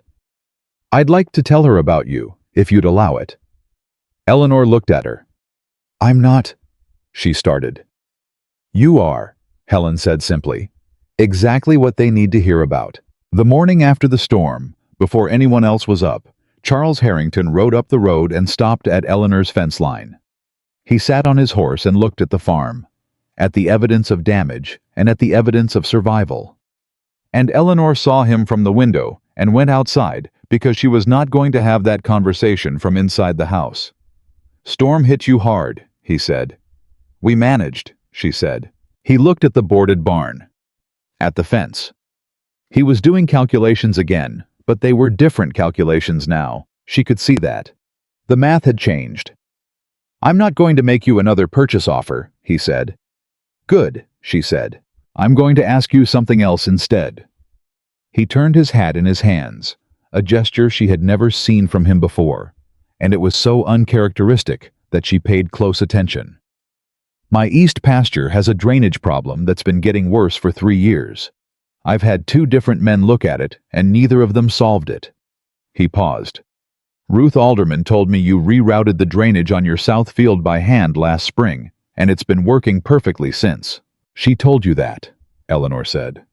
"She told me that," he confirmed. Eleanor looked at him. "I'll come look at it," she said. "I'm not promising anything until I see the land." "That's fair," he said. She went and looked at his east pasture 2 days later. She walked the entire section, and she asked him questions, and she listened to his answers with the focused attention she brought to anything involving soil and water, and she told him exactly what she thought needed to be done, in plain, specific language, without softening it or making it more complicated than it was. Harrington listened. He did not interrupt. When she finished, he said, "How do you know all this?" "I paid attention," Eleanor said. It was what she had told Benjamin Carter the first day he'd asked, on the gray horse at the gap in her fence. She had said it then without knowing if it was enough of an answer. She said it now, knowing that it was. Harrington looked at his pasture, then at her. "What would you charge," he said, "to oversee the drainage work?" The number she gave him was fair. He paid it without negotiating. On the ride back to her farm, Eleanor thought about the year that had brought her from Thomas's dining room to this road. She thought about the deed she had folded against her chest. She thought about Orville, the taciturn wagon driver who had left her in the dirt with her trunk and her crates and driven away. She thought about the first morning she had worked the pump until the water ran clear, and the first evening she had written in her ledger, and the first time she had sat in the kitchen with the lamp turned down and known, quietly and without drama, that she was not going to leave. She turned her horse at the gate of her own farm. The barn had held. The house had held. The kitchen garden would come back in the sections that could come back, and what couldn't come back, she would replant. And that evening, for the first time since she had arrived on that Thursday in June, with her second-best dress and her borrowed wagon and 60 acres of nobody's problem, Eleanor Whitmore did not open the ledger. She sat on the porch in the August evening air, and she did nothing productive for a full 30 minutes. She looked at her land. She breathed. She thought, "I am still here." She thought, "And I am only getting started." The harvest meeting in Miles City was on the 3rd Saturday of October, and Eleanor almost did not go. Not because she was afraid, exactly. Fear was something she had been acquainted with long enough to recognize its particular flavor, and what she felt in the 2 weeks before the meeting was something adjacent to fear, but not quite it. More the feeling of standing at the edge of something large, uncertain of the footing on the other side. She had built things with her hands and her back and her stubbornness. She had argued with men twice her size about drainage and fair pricing and property rights. She had sheltered strangers in a storm and turned an impossible piece of land into something real. Standing in front of a room full of women and speaking about it was different. She said as much to Ruth, who was sitting on Eleanor's porch on a Tuesday evening 2 weeks before the meeting, shelling the last of the fall beans with the efficient speed of a woman who does not believe in wasting good light. "I don't know what I'd say," Eleanor said. "You'd say what happened," Ruth said, without looking up from the beans. "It sounds simple when you say it like that." "It is simple," Ruth said. "That's exactly the point." She looked up. "Eleanor, Those women are going to be sitting in that room because they are tired and overlooked, and most of them have been told at some point in their lives that they are not sufficient to the circumstances they are in. You walked into exactly that situation, and you built something out of it. She held Eleanor's gaze. You don't need a speech. You just need to tell the truth. Eleanor looked at the beans in her lap. You make everything sound manageable, she said. Everything is manageable, Ruth said. It's just unpleasant in varying degrees. Benjamin had a different way of putting it. He came by the following Sunday, and she told him about the meeting and about her hesitation, and he listened the way he always listened, with the full, unhurried attention of a man who has decided that what another person is saying deserves to actually land before he responds. And then he said, When you arrived at this farm, did you know how to replaster a wall? No, she said. Did you know how to set a barn brace? No. Reroute field drainage? Run a hospitality operation? Negotiate with Charles Harrington? He paused after each one.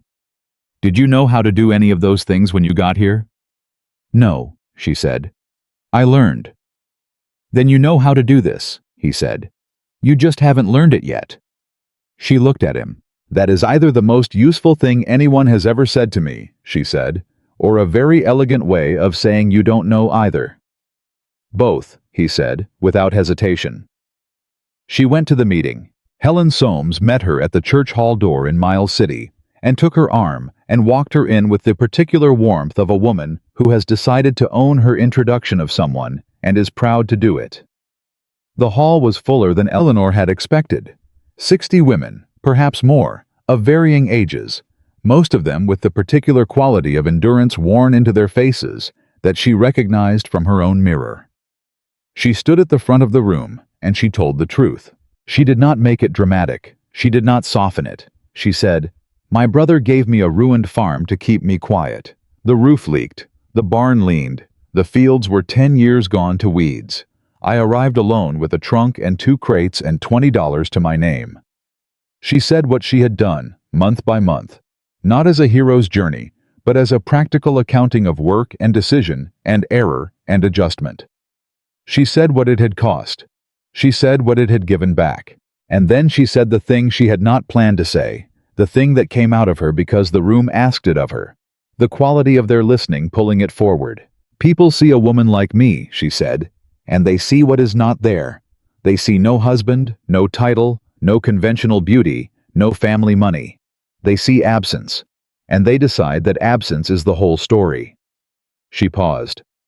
But I have been on 60 acres for 16 months now, and I can tell you that what grows in a place has nothing to do with what people decided about it before they looked at the soil.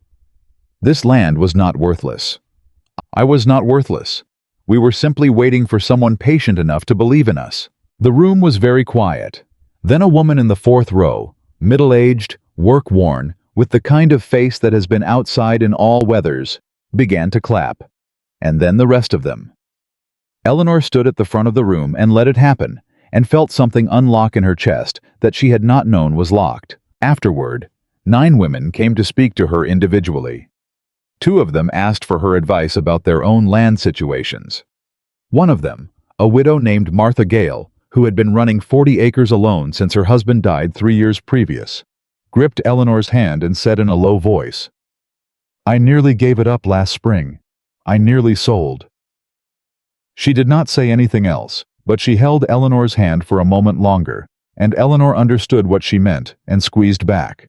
She drove back to Willow Creek in the dark, alone, with the lantern swaying on the side of the wagon, and she felt the distance between who she had been in Thomas's dining room and who she was on this road at this particular hour in this particular October, and the distance was not as large as it sometimes felt. The woman who had taken that deed and pressed it to her chest had always been capable of this. She had simply needed the ground under her. She had found the ground. She was still finding it. The letter from Thomas came 3 days after she returned from Miles City, and it arrived via the post office, not hand-delivered, not brought by one of his men, but properly posted, with a stamp, which told Eleanor before she opened it that he had written it more than once. A man only uses the formal mail for a letter he has revised into its final form. She opened it at Ida's counter, which was where she always read mail that mattered, because Ida's presence was somehow steadying. Thomas had written 4 pages in his careful hand. He did not lead with what he wanted. He led, and this surprised her, with what he'd heard. He had heard about the Miles City meeting from Catherine's cousin, who had been in the audience. He had heard about the Chicago paper endorsement from a business associate who had seen the column. He had heard about the storm sheltering from Frank Alderman, who had told the story at a county meeting 2 weeks after the storm, with a specificity that suggested he had told it before and would tell it again. "I understand," Thomas wrote, in the 3rd page, "that what I did was not the kindness I believed it to be. I have been thinking about this a great deal. I have been thinking about it since I stood in your kitchen and saw what you had made of that place, and I have not had the right words for it until now. I want to say that I am sorry, Eleanor. I am sorry for what I assumed about you. I am sorry for what I did not tell you about the bequest. I am sorry that I needed you to prove yourself before I could see you clearly." She read that paragraph 3 times. Then she read the last page. "I would like, if you are willing, to bring Catherine and the children to Whitmore Farm for Christmas, as you suggested.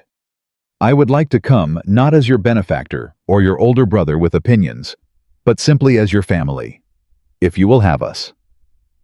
Eleanor folded the letter. Ida was watching her with the careful attention of a woman who knows when not to ask. "Well?" Ida said, when Eleanor had been quiet for what was apparently long enough. "He apologized," Eleanor said. Ida looked at her. "Is it a good apology?" she asked. Eleanor thought about it with the seriousness the question deserved. "Yes," she said finally. "It's a very good apology. He knows exactly what he's apologizing for." "Will you forgive him?"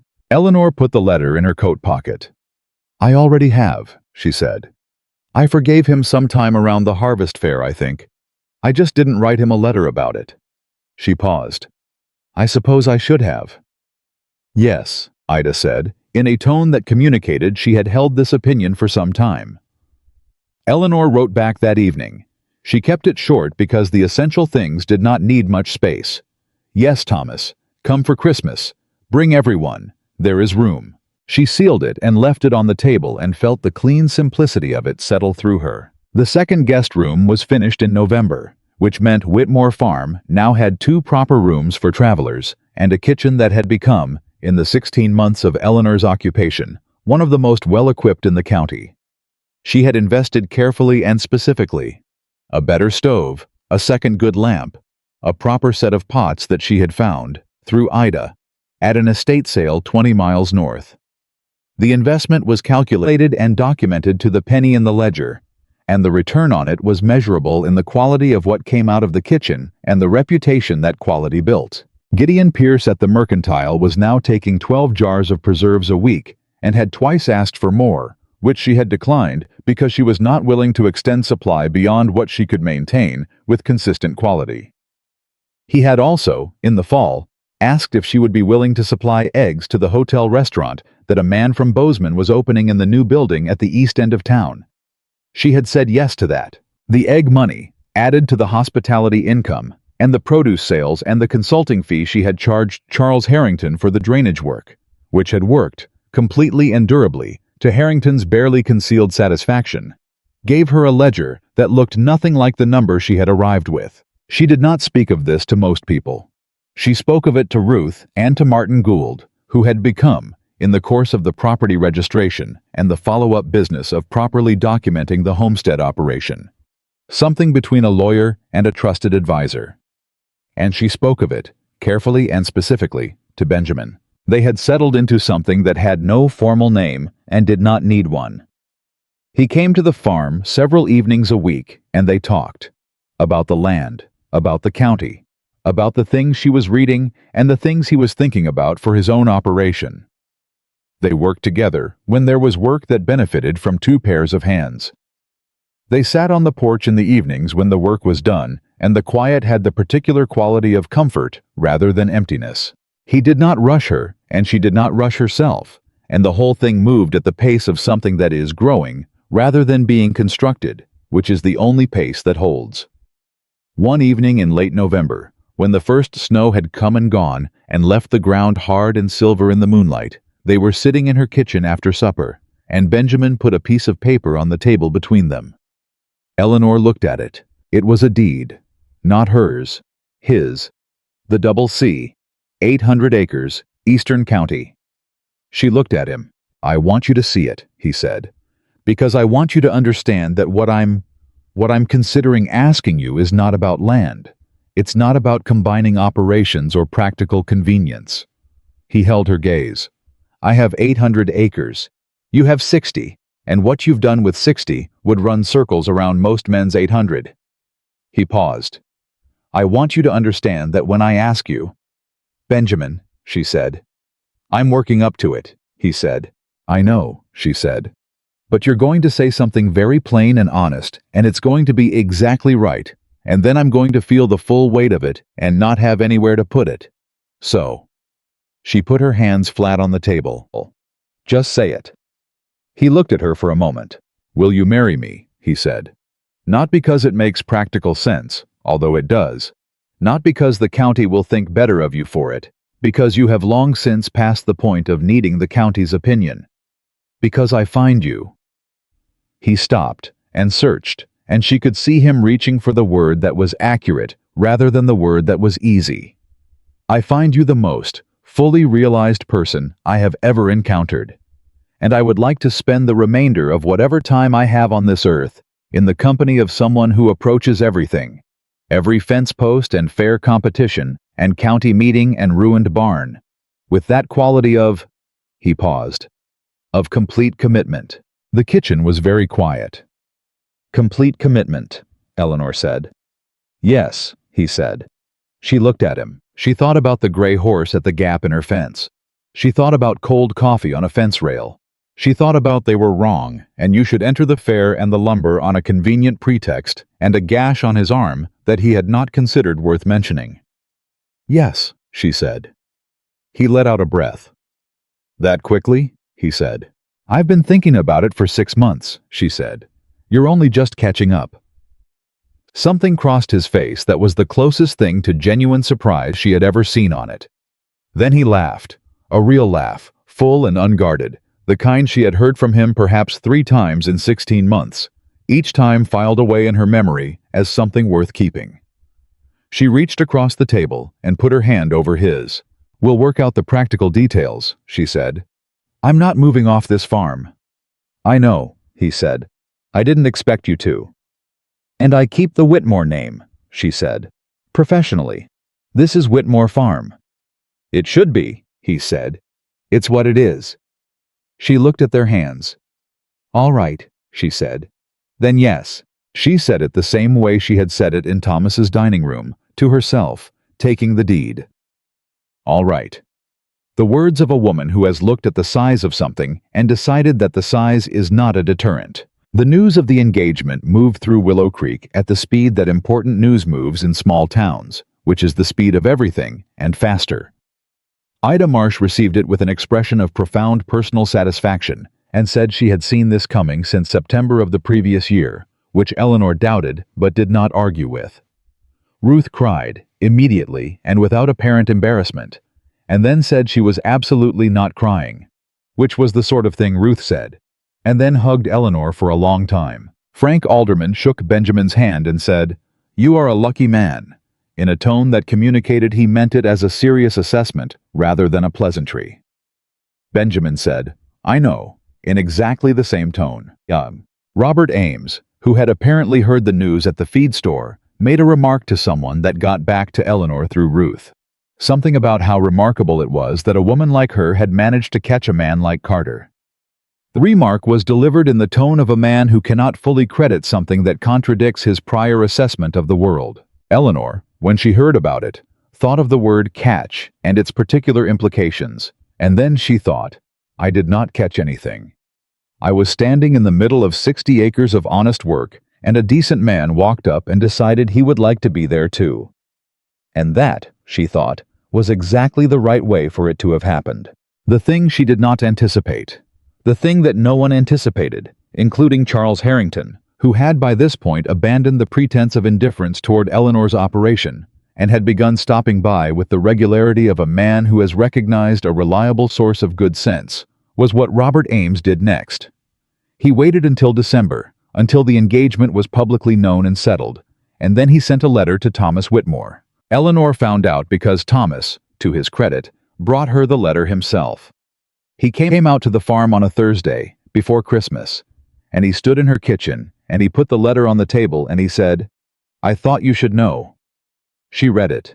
Ames had written to Thomas suggesting, and the word suggesting was doing considerable work in the letter, carrying the full weight of implication without the legal burden of statement, that there might be question about whether Eleanor's farm operation had been conducted with complete propriety, given the frequency of her contact with Benjamin Carter prior to their engagement and the unsupervised nature of the arrangement.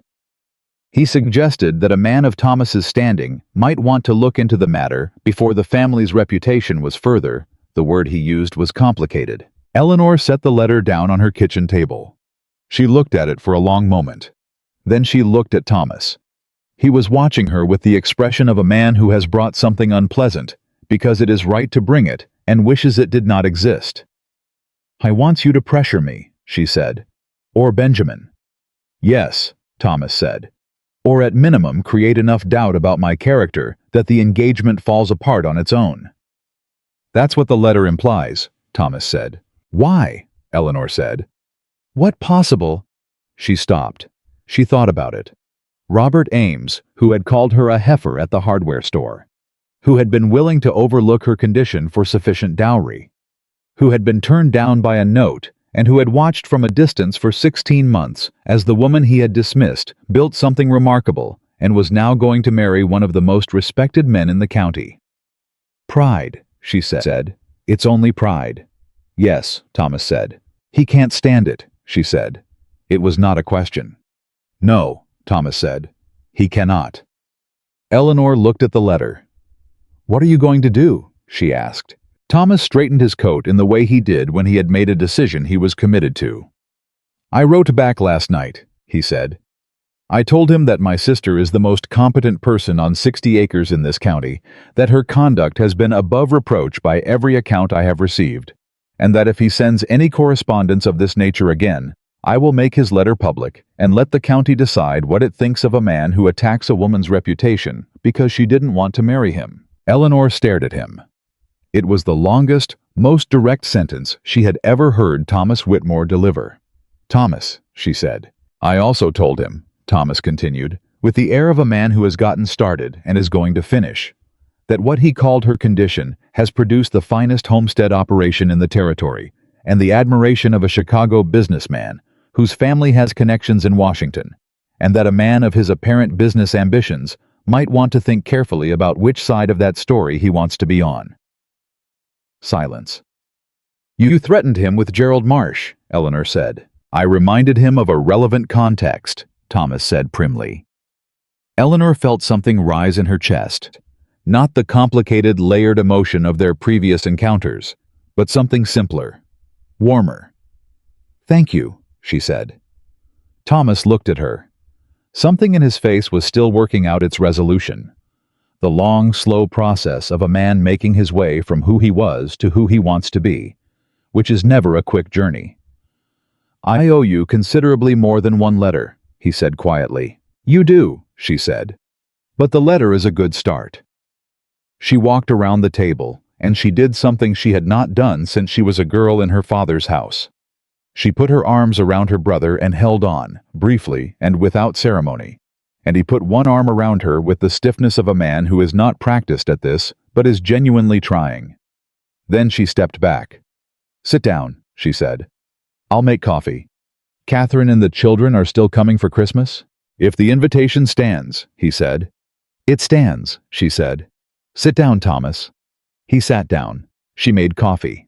The first snow that stayed came in the 3rd week of December, and Eleanor Whitmore woke on the morning of Christmas Eve to find her farm transformed by it. The fields white, the barn roof white, the fence lines she had repaired, and the kitchen garden she had put to bed for winter, all quietly covered, and the whole 60 acres silent in the particular way that snow silences a landscape, pressing out everything that isn't essential. She stood at her kitchen window with her first coffee of the morning, and she looked at it all. Thomas and Catherine and the 3 children arrived at noon, which was when she had told them to arrive, which meant Thomas had planned their departure carefully, which was so very Thomas that she had to smile at it. The children came through the door with the barely contained energy of young people in a new place, and the oldest, a girl of 14 named Abigail, stopped in the middle of the kitchen and looked around at the shelves of preserves and the good stove and the organized warmth of it, and said, in the frank tone of a teenager who has not yet learned to veil her assessments, "This is wonderful." "Thank you," Eleanor said. "Father said it was a farm," Abigail said, with a glance at Thomas that communicated she had expected something rather more rustic. "It is a farm," Eleanor said. "It's also a home." "It's both," Abigail said, with the decisive certainty of a girl filing this information correctly. "Can I see the chickens?" Eleanor showed her the chickens. She showed all 3 children the barn and the winter fields and the repaired fence lines, and she answered their questions with the same directness she brought to all questions. And by the time they came back inside, Catherine had set the table with the cloth she'd apparently brought from town, and Thomas was looking at Eleanor's ledger, which she had left open on the kitchen shelf, not as a statement, but simply because she had been working in it that morning, with an expression she didn't fully catch before he noticed her noticing. "May I?" he asked, gesturing at the ledger. "You may," she said. He read through it with the careful attention he gave to financial documents, which was absolute. He read for a long time. When he closed it, he set it back precisely where it had been, and he said nothing for a moment. "Eleanor," he said. "Thomas," she said. "This operation—" He stopped. Started again. "Do you know what this operation is worth?" "To the penny," she said. He looked at her. Something in his face that she had seen there all her life. The older brother's certainty, the benevolent authority, had been replaced, gradually and now completely, by something else. Something that looked like admiration, with no qualification attached to it. "Of course you do," he said. Benjamin arrived at 4 in the afternoon, with Frank and Ruth behind him, and Ida Marsh came with a man Eleanor had not met, who turned out to be her husband's brother, visiting from the east, and the kitchen that Eleanor had imagined as a place where strangers could feel welcomed, filled with people who were, by various degrees and kinds of connection, family. She moved through the room, and she fed people, and she listened, and she laughed in the places where laughter was earned, and she felt the full texture of the evening, its warmth and its noise, and its specific humanity, with the attention of someone who knows that the present moment is the thing, the actual thing, that she has been building toward. At one point, she found herself standing near the window with Benjamin beside her, both of them looking at the room rather than at each other. "Is this what you imagined?" he asked quietly. "When you looked at that first empty room and thought about what it could be?" Eleanor looked at her kitchen, at Abigail explaining something to Ruth with great conviction, at Thomas and Frank Alderman in what appeared to be a genuine conversation about crop rotation, at Ida's husband's brother eating his 3rd biscuit without apparent self-consciousness. "No," she said honestly. "I imagined something smaller." But it's better," she said. "What actually happened is better than what I imagined." He was quiet for a moment. "It usually is," he said, "if you do the work." She looked at him. "That is—" "I know," he said. "I'm an extremely wise man." "You are an occasionally wise man," she said, "who sometimes gets lucky." "That's also true," he said. She took his hand. Not dramatically, just took it. The way you take something that belongs to you when you want to hold it for a moment. Outside, the snow was still coming down, soft and continuous, covering the roads and the fence lines and the fields she had turned by hand, the ground she had learned cell by cell, the 60 acres that were hers. Not because anyone gave them to her, but because she had put herself into them until they grew back.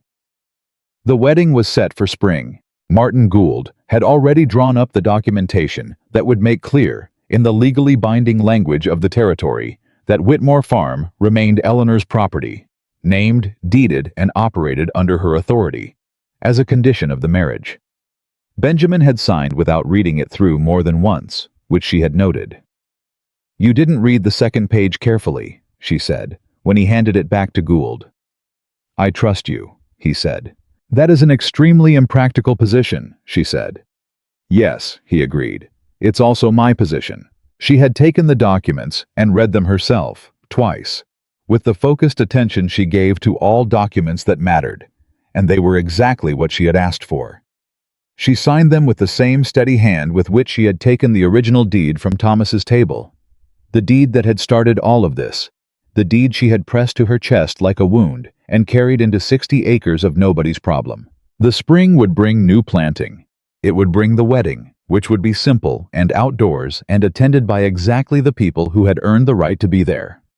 It would bring the third guest room, which she had already designed in her head, and the beginning of what Gerald Marsh had called a real operation, and what she called a place where people could stop and feel that the world had some kindness in it. It would bring, she knew, new problems, new costs, new miscalculations that would require adjustment, new people with opinions about what she should be and shouldn't do, and what was proper for a woman of her.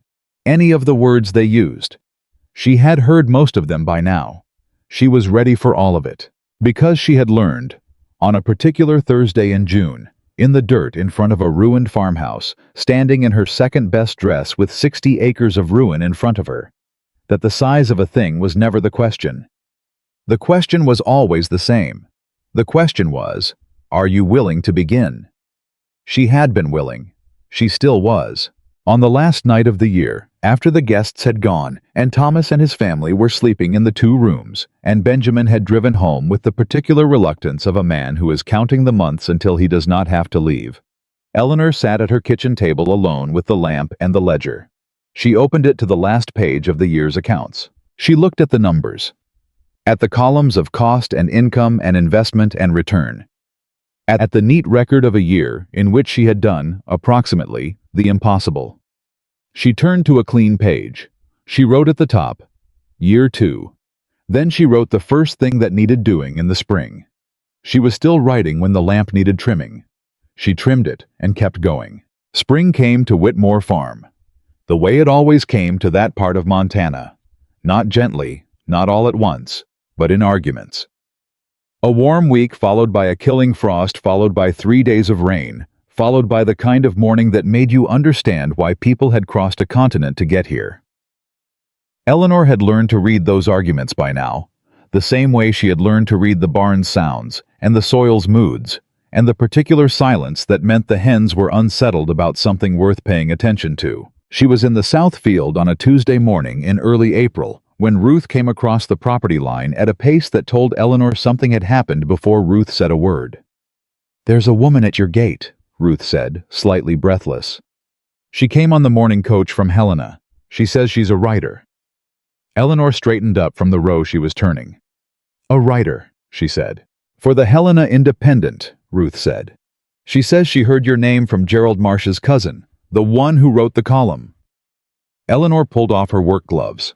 She looked at the south field, at the rows she had planned through January and begun turning in March, at the 60 acres that had been, 2 years ago, a decade of indifference pressed into dirt. Then she looked at the gate. "Then I suppose," she said, "I should go talk to her." The writer's name was Frances Cole, and she was perhaps 30, with a direct gaze and a notebook, and the particular energy of a woman who has been told no enough times that yes surprises her. She stood at Eleanor's front gate with the careful composure of someone who is not certain of her welcome and is determined not to show it. Eleanor opened the gate. "Miss Whitmore?" Frances said. "Come in," Eleanor said.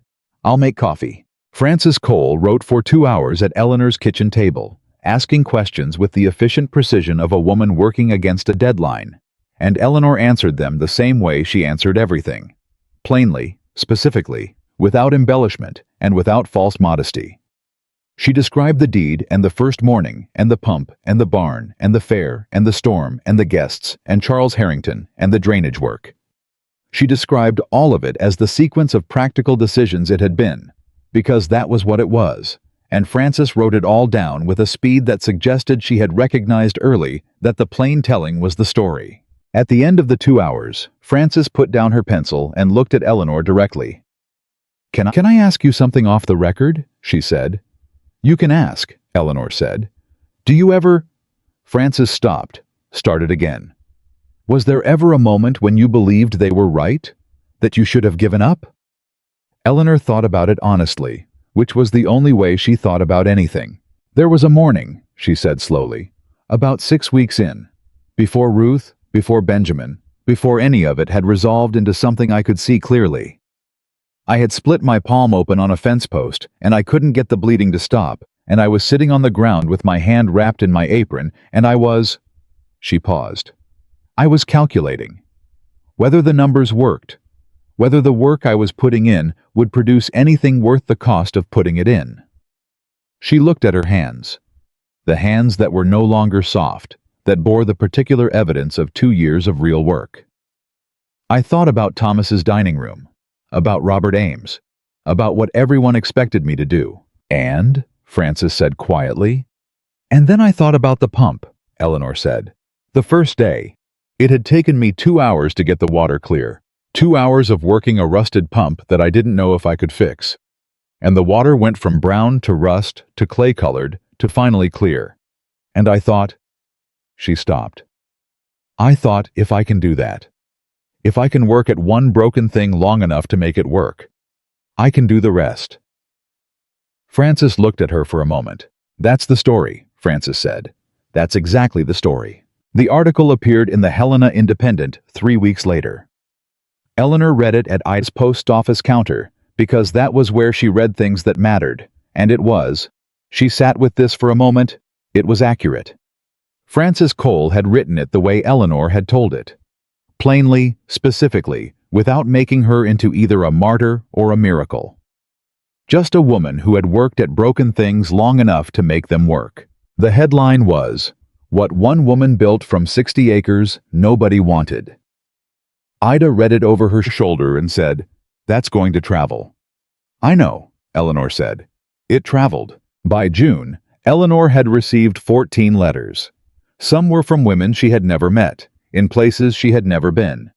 Colorado, Wyoming, the Dakota Territory, who had read the article and written because they needed to say to someone that they were still trying, that they were still there, that the thing they were working at had not beaten them yet.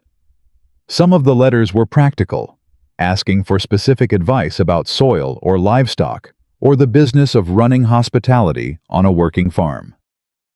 One was from a woman in Oregon, who said she had been handed land she didn't want by a family who didn't know what to do with her, and that she had read Eleanor's story and gone back out to the fields the next morning. Eleanor answered every letter. She did it in the evenings, at the kitchen table, by lamplight, with the same methodical care she brought to the ledger. She answered each one specifically, not with the same words, but with the particular response that each letter asked for. Because every woman who had written about something real, and real things deserved real answers. Ruth found her doing it one evening and stood in the kitchen doorway and watched for a moment before speaking. "How many is that?" Ruth asked. 14 so far, Eleanor said, not looking up. "You're going to be doing this for a while," Ruth said. "I know," Eleanor said. "Good," Ruth said, and she went home. The wedding happened on the second Saturday of May, outdoors, between the south field and the restored barn, in the particular morning light that comes in that part of Montana when the season has finally committed to itself. Eleanor wore her best dress. Not the second best, not the work dress, the actual best, which she had remade over the winter, with the patient attention of a woman who believes that a garment can be both honest and beautiful.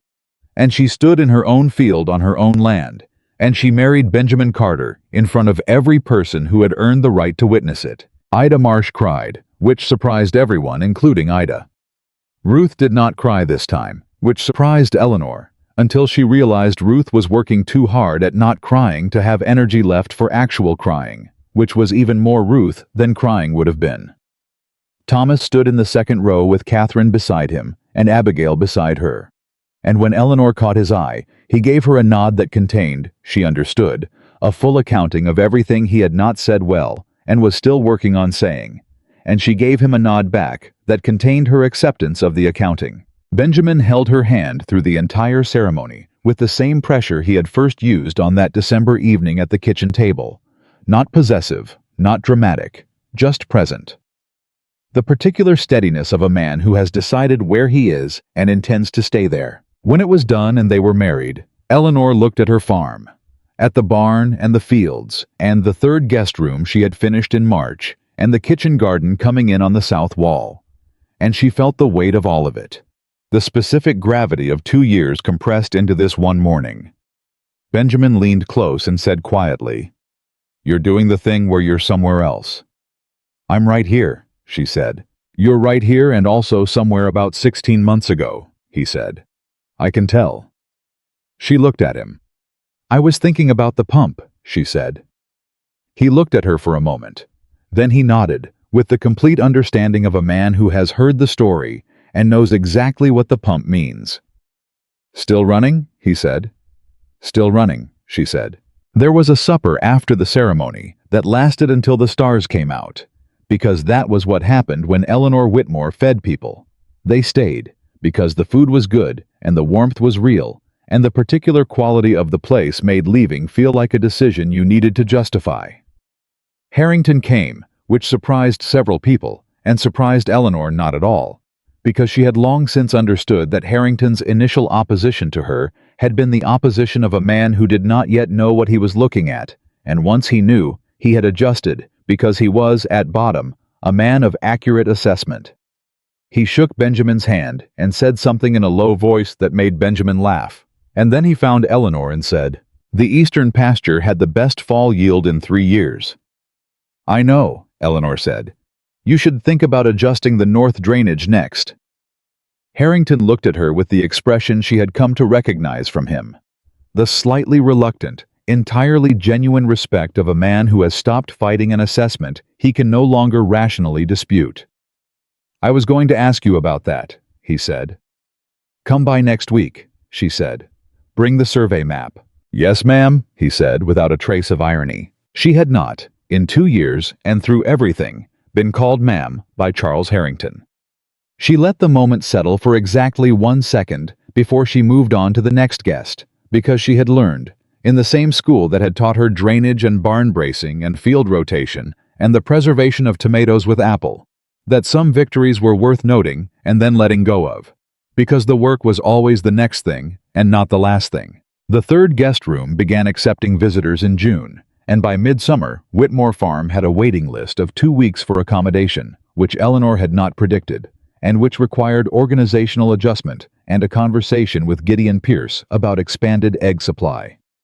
The conversation went her way, as her conversations with Gideon Pierce had tended to go since the 8th jar of preserves, because she had learned that the best negotiating position is the one where the other party has already been shown the quality of the work. In July, a woman named Clara Patterson arrived on the morning coach from Billings with a letter of introduction from Martha Gale, the widow who had nearly given up her 40 acres and had held Eleanor's hand at the Miles City meeting, and asked if Eleanor would be willing to take her on as a working apprentice for the summer in exchange for farm labor. Eleanor looked at Clara Patterson, who was 22, and had the particular quality in her eyes of someone who is determined not to let anyone see how desperate they are. And she thought about the morning she had arrived at this farm with a trunk and 2 crates and $20 and a deed she had pressed to her chest like a wound. "Do you know how to work a pump?" Eleanor asked. Clara blinked. "A water pump?" "Yes. If it's rusted and not cooperating," Eleanor said. "How long will you work at it before you give up?" Clara thought about it. "Until it works," she said. Then, more honestly, "Or until I'm certain it can't." "How do you tell this difference?" Eleanor asked. "I'm not sure," Clara said. "I've never given up on one yet." Eleanor looked at her for a long moment. "You can have the room in the lean-to," she said. "It's small, but it's dry. We start at 5 in the morning." Clara Patterson's shoulders dropped half an inch, the specific drop of someone who has been holding themselves together very tightly and has just been given a place to put the weight. "Thank you, miss," she started. "Mrs. Carter," Eleanor said, but Eleanor is fine. Clara was the first. By the following spring, she was managing the hospitality side of the operation with a competence that exceeded Eleanor's projections, and Eleanor wrote to Martha Gale to say so. And Martha wrote back to say that Clara had written to her as well, and that she had apparently told everyone she knew in Billings that if they needed to learn something real, they should find their way to Whitmore Farm. Eleanor read that letter and thought, so that is what this becomes. Not just a farm. Not just a homestead with travelers and preserved tomatoes and a drainage consulting arrangement with the largest landowner in the county. A place where women came to learn what they were capable of when someone gave them ground to stand on and the room to work. She talked to Benjamin about it that evening. They were sitting on the porch in the September air, their porch now, their farm, though the deed still said what the deed said and always would. And she told him what she was thinking, plainly, and with the specific detail that the idea had accrued over the weeks she had been considering it. He listened the way he always listened. When she finished, he said, "How many women?" "2 to start," she said. "Maybe 3 if we extend the lean-to. What do you need to make that work?" She told him. He listened to that too, and when she was done, he said, "The timber from the north stand. I was going to sell it in the fall. It would cover the extension and most of the supply cost." She looked at him. "You'd been thinking about this too," she said. "I've been waiting for you to say it out loud," he said. "I didn't want to push." "You never push," she said. "No," he agreed. "But I do prepare." She took his hand. "Benjamin Carter," she said. "You are an occasionally wise man." "So you've said," he said. "I'm choosing to take it as a compliment." "You should," she said. The lean-to extension was finished before the first snow, and 2 women arrived in March of the following year. One from a letter of introduction, one from a letter. Eleanor had written herself to Martha Gale's network in Billings, and Whitmore Farm became, quietly and without announcement, the thing it had always been building toward, a place where forgotten things were given another chance. In the years that followed, the name Whitmore Farm traveled the way her story had traveled, through the networks of women who tell each other what they need to know, through the letters that passed between ranches and small towns and coach stops across the territory, through the particular word of mouth that is the most reliable transmission system ever devised. People came for the rooms and stayed for the work. They came uncertain and left with something they had not had when they arrived, not a finished person, never a finished person, but a person who had learned that the work itself was the answer, that showing up was the answer, that the pump ran clear if you worked it long enough. Eleanor kept the ledger. She kept it through the good years and the hard ones, through the seasons that surprised her and the ones she'd predicted correctly, and the ones where the predictions didn't matter because the weather had different plans. She kept it through the years when the hospitality operation grew, and the years when she deliberately kept it from growing because she understood the difference between expansion and dilution. She kept it through the births and the deaths and the marriages and the disputes and all the accumulated weather of a life lived fully on ground of her own choosing. On the 10th anniversary of her arrival at the farm, she took the original deed from the drawer where it had lived since that first night, unfolded it, and smoothed it flat on the kitchen table. The paper was worn at the fold lines from all the times she had folded and unfolded it in those early months. In moments of doubt, in moments of decision, in the particular small hours when the only company you have is the thing you are committed to. Her name was still there. Eleanor Marie Whitmore. The 60 acres. The date in Thomas's hand. Benjamin was at the table with her, and he saw her looking at it, and he said nothing, because he had learned in 10 years of mornings and evenings at this table that the right response to Eleanor looking at something was to let her look. After a while she said, "Do you know what Thomas said to me the day he gave me this?" "He said you had let yourself go," Benjamin said. He remembered. She had told him, in the plain, specific way she told him everything. "He said the farm would give you something to do." "Yes," she said. "And did it?" he said, quietly, with the particular quality of a man who is asking something that has more than one answer. Eleanor looked at the deed, at the fold lines, at her name.